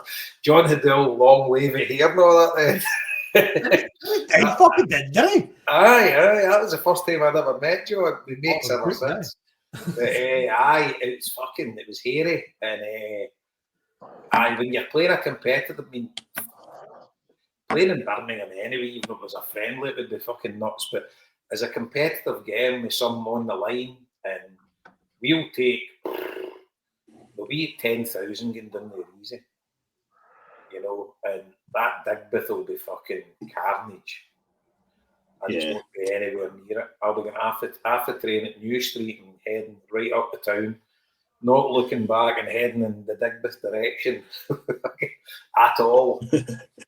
But I walked up, Jason, from Whitton Island up to the Villa Ground. Then there's a big mural. People won't probably appreciate this, but there's a big mural on the corner of the wall right next to the ground, which is obviously it was just past the 50th anniversary of the pub bombings there.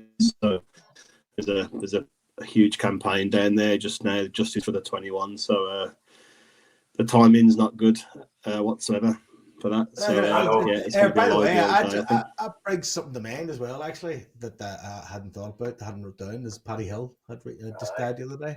God love him. Yeah. Speaking of Birmingham and bombers, God bless Paddy Hill. Very sad.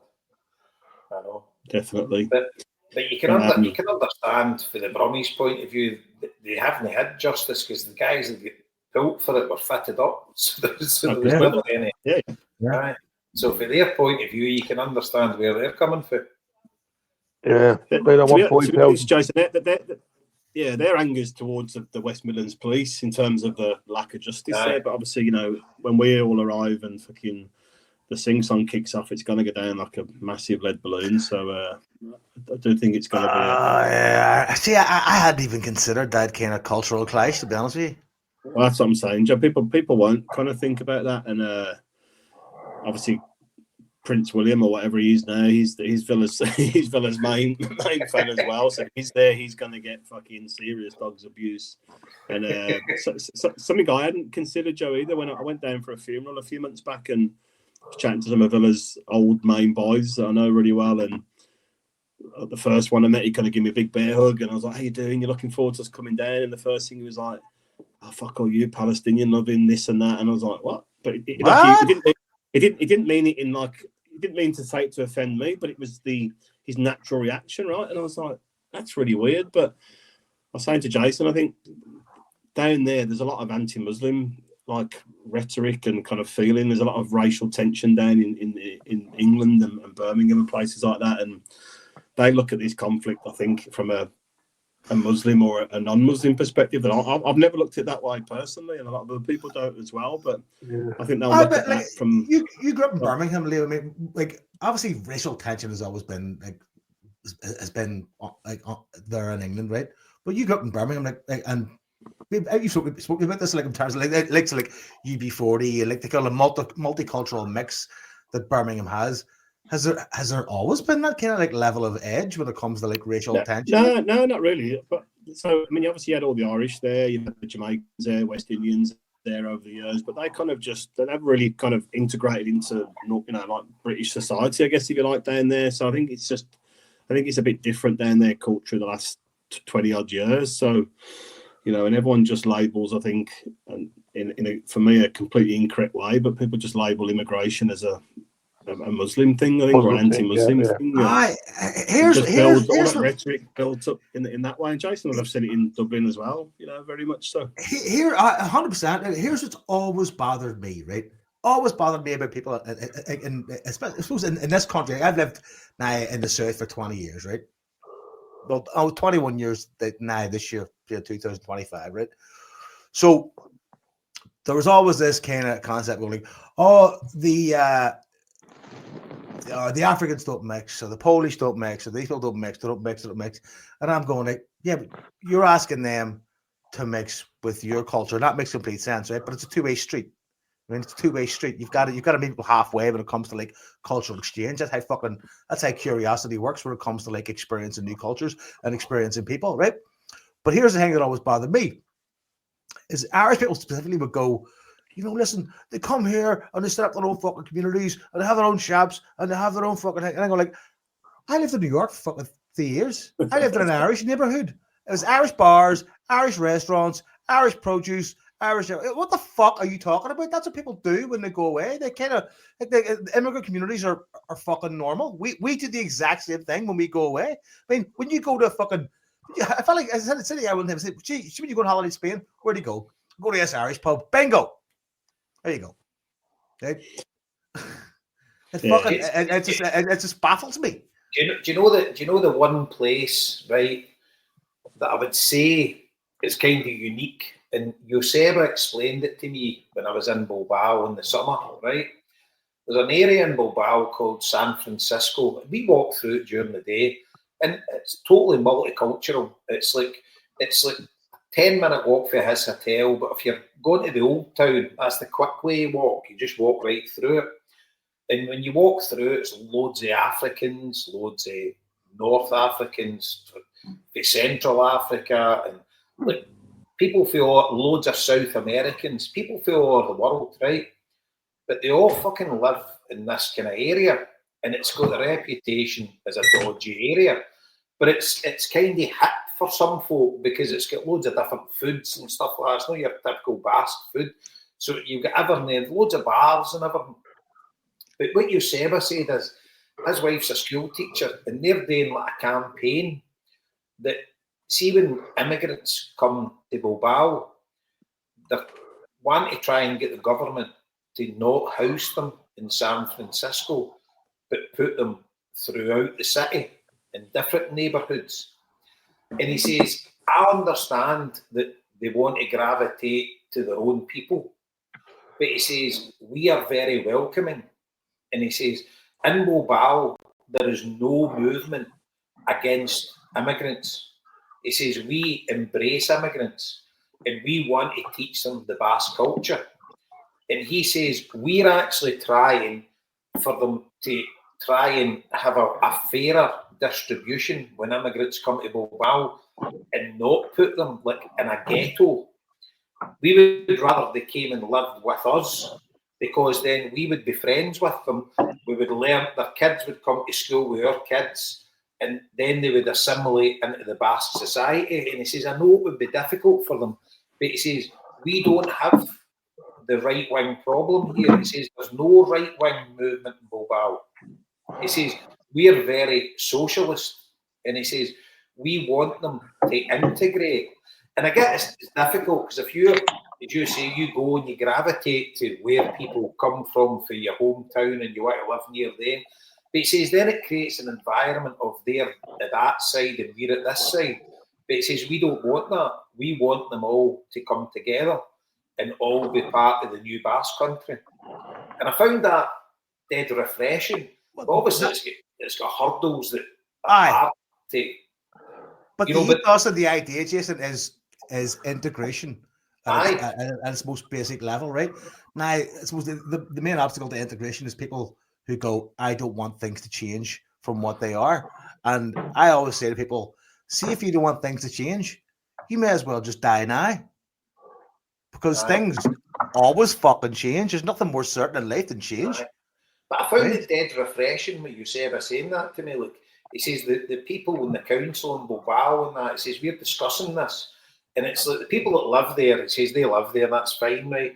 But he says, we don't want any ghettos in Bilbao. And he says, but the thing is, we want to welcome these families coming to Bilbao in our areas. He says, we don't care where they come from. He says, if they're working and living in Bilbao and paying taxes to the Basque government, he says, they're all welcome. And he says, if someone from Africa was to move next door to me, he says, I would take them in Basque food. I would take them and I would like to get some food off them. And their kids would go to school with my kids and they would all integrate. Because like Yaranaki and Nico Williams are amazing examples of how they're revered in Bilbao, absolutely adored. But they love the fact that now they're proper Basque, but they're actually black Africans. They're Ghanaian, aren't they? They're Ghanaian by heritage, yeah. Aye, but they're proper Basque, See, here's like about Basque culture, right? Is it like that guy can go and hand Basque food to his neighbours? I can't go and kick over to the fucking mosque around the corner and a load of sausages and bacon. Like, here's an Irish breakfast. What I mean? There's certain particular elements that I can't really tell. Take them eggs.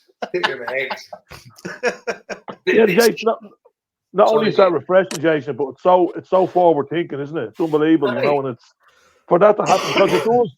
If people all go to the same area, you're going to have that them and us, and it's going to have this ghetto like scenario where you only hang around with your people. It's like, I know you probably know in Belfast, Joe, that you wouldn't talk to a Protestant kid, for I know it's something different. Like, you wouldn't mix them. You wouldn't meet one, Jason. You wouldn't meet one unless you were part of a cross community program or something like that. You know what I mean? Yeah. Aye, but it's so refreshing. Do you know what I mean? And it's like it was amazing, and it's like you're enlightened when you go there. The way their community spirit is, and the way everything is, and like. You go to they've got parades and stuff like that, and there's folk for every nationality, and everybody's welcome, and you don't see any. But the problem is, there is a kind of ghetto in that San Francisco, and there is kind of pickpockets in the subway and stuff like that, and it's like maybe because if you live there, you maybe be looked on, for certain jobs you go for and things like that, because it's deemed the best area in the city. But he says we don't want that. We want to kind of blow San Francisco up and house everybody throughout the community, so that everybody plays a part in society, rather than the outliers.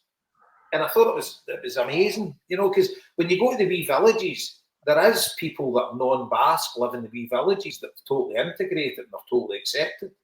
We were like a seaside resort like Aitio. And you would get the odd African guy walking down the street that lives with them and just comes into the pub and sits and drinks. He's on his own, but he's came there and he's totally welcomed, the exact same as we were welcomed. And it's like an amazing society. But it's a real. I know I've kind of worked in this sort of side of things. Like, it's a really difficult fucking thing, because we can talk about it here and I going we could do this, we can do that. But I mean, I've seen instances where people probably don't want to be, and people live next door to me for about 10 years. The mother never didn't speak a lick of English. It's Polish, didn't speak a lick of English, but here 10 years, right? No interest in doing it for whatever reason, right? I see, you're not going to reach people like that there. You know what I mean? But it's the integration of society. The idea they have in the Basque land, like you're saying, what you saying, is like it's the perfect idea. Going let's pepper these people throughout the community, so they can become part of the community that we're going to become. Aye. Rather than becoming in the edge of society, become part of society. you know, people have off though. That's just people, especially more. I think more now in today's world than more than ever. People have off. It's more of a like a, you know, inward looking fucking neoliberal idea, going like, well, what's mine is mine and what's yours is yours. I mean, rather than, I mean, that's probably where Basque culture differs. Whereas like, what's ours is ours. It's totally different. It's totally different. It's just. I think what you see in Britain is very different to what we see in the Basque Country. I mean, it's brilliant what you said there, Jason. That's heartwarming. But I think that the position in Britain is very different. You know, the outlook's very different to that just now. Do you know that? See when I was in Birmingham, Liam, obviously I worked there for about 4 years. Yeah. And do you know the biggest racism that I seen? It was in the Asian community against each other. Yeah. It was like the Sikhs against the Muslims and the Hindus against the Muslims, and the Sikhs against the Hindus. And it was, I'm not saying everybody was like that, but they were very like entrenched. Because obviously I would walk into a bar, or you wouldn't get many Muslims in a bar, but you would get them in like nightclubs and stuff like that. But you would walk in and they would all look kind of Indian to me, Indian, Pakistani, or the sub-Indian continent or whatever. But they would all be in different groups. And then you would quickly get to realise when you worked there for a while, and I found that really odd. Like, it wasn't white people, it was between the Asian communities themselves. Well, and Asians and blacks as well there'd be quite a lot of racism between those two groups as well. I mean, I went to school right next to Villa Park, which was 6 miles. I went to grammar school down there, which was 6 miles from my house. So I came from a proper poor scheme and got the bus up to this school next to Villa Park. And this area would be almost completely Asian since the 60s or the 70s. Probably a lot of Irish there before that, but then almost probably 95% Asian after that. But so at school, the fights all the time in my school were between Sikhs, Hindus and Muslims all the time, like just continually. And I'd say that probably 20-30% of the school would be from Asian backgrounds, and that's going back to the 80s for me.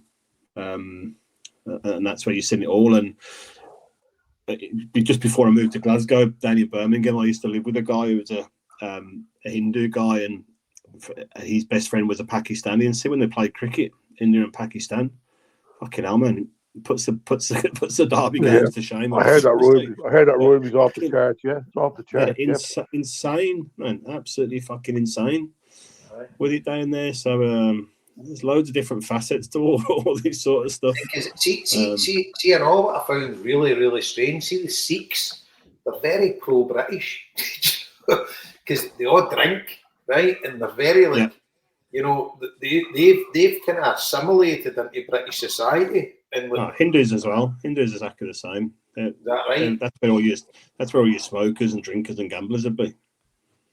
Right, well, because I thought if you were a Hindu, because I worked with a good few Hindus, but they were like the top, the sects, the top sects, and like if you're like whatever, you're a total vegetarian and you don't drink alcohol, you know. But obviously, most of the young kids that are growing up now don't give a fuck really. I think those lads just didn't want to hang out with you. But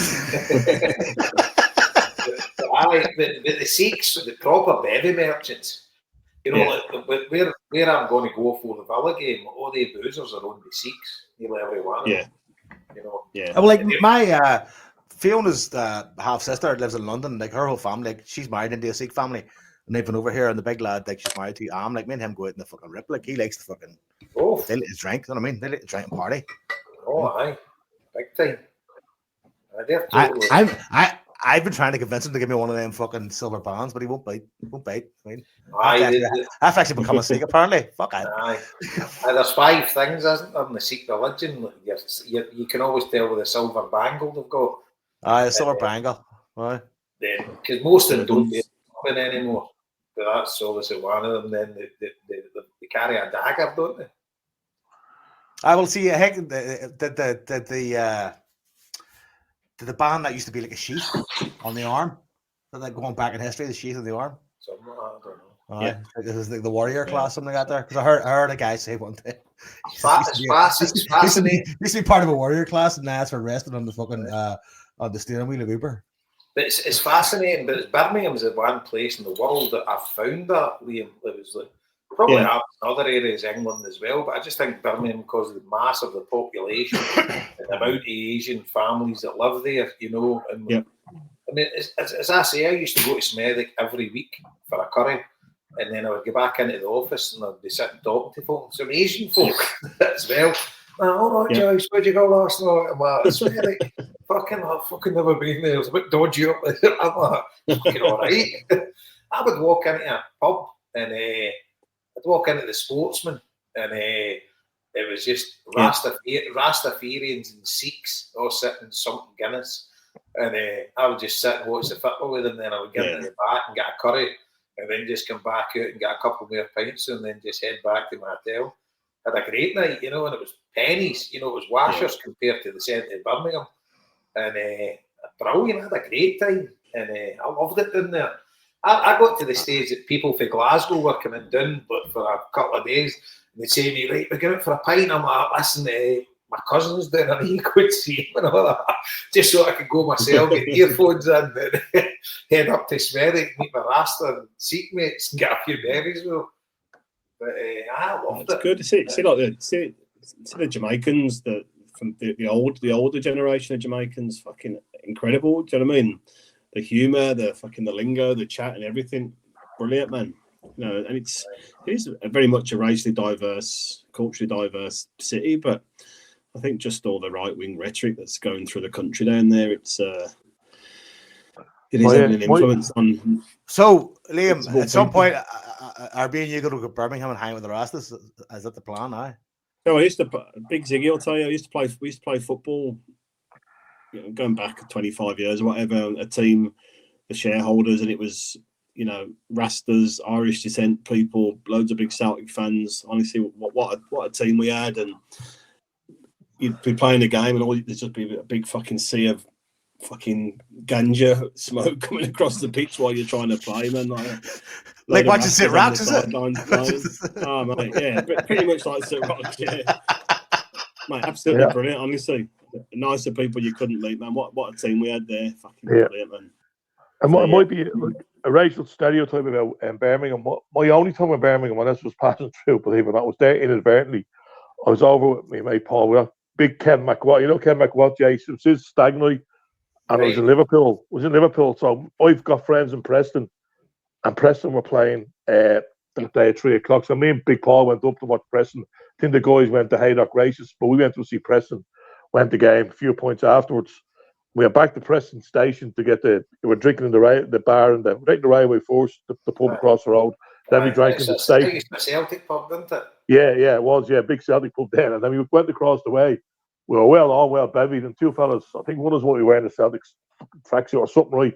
Two Scottish guys ahead of us start a bit of slagging, right? Just the bar. We're well on. It's about 7 o'clock, right? And there's just waiting there. They're waiting to meet their pal, right? So sitting there waiting, and then who the pal was, he walks in. It was Barry Ferguson. Barry Ferguson was playing for Blackpool at the time, right? So he walks in, and I swear to God, it just kicked off altogether, right? So me and Paul just got, let's say the transport police got involved, so we were advised to leave and go across to the pub across the road and get like a train, right? So we went across. We had a few bevies like a train, and okay, so we get the train back to Liverpool. So two of us, now this is about 8, 9 o'clock at this stage. So we've been drinking from about 11:30. So we got the train back to Liverpool, right? So we set the train, right? The two of us just sat there, right? And then we woke up and where are we? I looked around. We're in Birmingham, right? Just stop at Liverpool. And we fell asleep. And Paul starts panicking. He goes, Maloney, wake up. We're in Birmingham. What are we going to do? Go for a curry. You know, that's what I said. We're in Birmingham. That's all they had me, boy. We go for a curry. And that's what we did. We went for a curry. We had to get a taxi back up the road. It was only about 105, 110 quid. That was, you know, that was not there. That's my only experience being in Birmingham that time. But that was my one thing. You're in Birmingham, I'm going for a curry. Home of the Balti. That's where I go. I go for a curry. So you got off the train at New Street and you found a curry house. You had a curry and then you went out and got a taxi and the boy took a... No, we went for a few drinks first. We ended up in Jury's, the old Jury's then, obviously, in there. and we were drinking away. We actually tried to get a hotel in Birmingham. We went for a few drinks after the curry, and we ended up in the Residence Bar in Juries, and we tried to get a room there that night. That's where we're staying for the Villa game. It's no Juries anymore, it's the same hotel. Yeah, it's called Leonardo's now, is it? Aye. Yeah, Leonardo's took over the chain there, yeah. So we tried to stay in the hotel, then they wouldn't let us look. I probably worked out better because we got a taxi back for 105, 110 quid. Probably would even dearer for the room of the hotel, and then to get a train back the next day. So probably suit was better. But that's why. They Birmingham to Liverpool for 105 quid. Yeah, it was. When was that? Kev's married about what? Maybe 10 years ago, maybe a bit longer. That's all right. Won't be more than that. Fair play to the boy. Right, we're nearly at 3 hours, so wrap it up the fuck. Wrap it up. What's your point, caller? I got to stop. Well, I've got to stay on anyway after this because I've got to download the podcast because it's fucking nearly 3 hours. It's going to take me away. I'll have another drink. Afters. Of course, because I'm going to have to fucking go and download this podcast now and upload it then. I mean, because I have to do all the fucking legwork here. Right. Won't do predictions. Won't do teams because we just need to exercise. We need to exercise that, didn't we? At the end of the day, needed to fucking expunge that experience. We did it well. We got the bad part out of the way for us to make it. Exactly. It's like see the bottom line is, I think we all trust Brenda's, don't they? Yeah, I know, but you can't let a performance like that slide without going, what the fuck? You know what I mean? And I think we've done that. Aye, but he'll get it right. And no great worries. We've got an 11-point cushion. I don't see fucking Celtic imploding. It was a bad day at the office, and we'll fucking live and learn, and it's time to reset and just maybe a lot of the players, a few home truths, you know? Maybe they thought they were turning up and it'd be easy street for them. And a good few home truths. But top of the league, 11 points clear, 1 trophy in the bag. Almost the next round of Europe. Almost in the fucking next round of Europe. I mean, if you were to pull a Christmas cracker, you get the fat end. I mean, Joe, I wouldn't be surprised if we stay unbeaten the rest of the season domestically after yesterday. Celtic nil, St Mirren 1. Let's clip that one so it doesn't turn into a fucking hex at the end of the fucking season. When did you say that, Jason? I said, after that prediction, Celtic nil, St Mirren 1. Brummy boy has fucked us. But do you know what? I reckon, Rod, do you know I've not even seen any post-match interviews or anything. I just went radio silent. I've not watched nothing. No listened to any post-match analysis, nothing. I just turned it off no long after the game, and this is the first I've really fucking spoke about it in earnest. So I don't know what anybody's saying. I've not heard Brendan Rodgers post-match, but deep down he would be fucking raging. He spoke really well, mate. To be honest, he just said, "Look, terrible performance, off day from everyone, not aggressive enough, not this, not that. Rangers are better on the day. Give him congratulations and well done." It was actually quite clever the way because he made a point, hadn't he, about the VAR thing in the final, saying, "Look, just you win a game, you get on, you move on, and you do it," sort of thing. So he was very magnanimous in defeat and didn't throw the players under the bus, which is the right thing to do.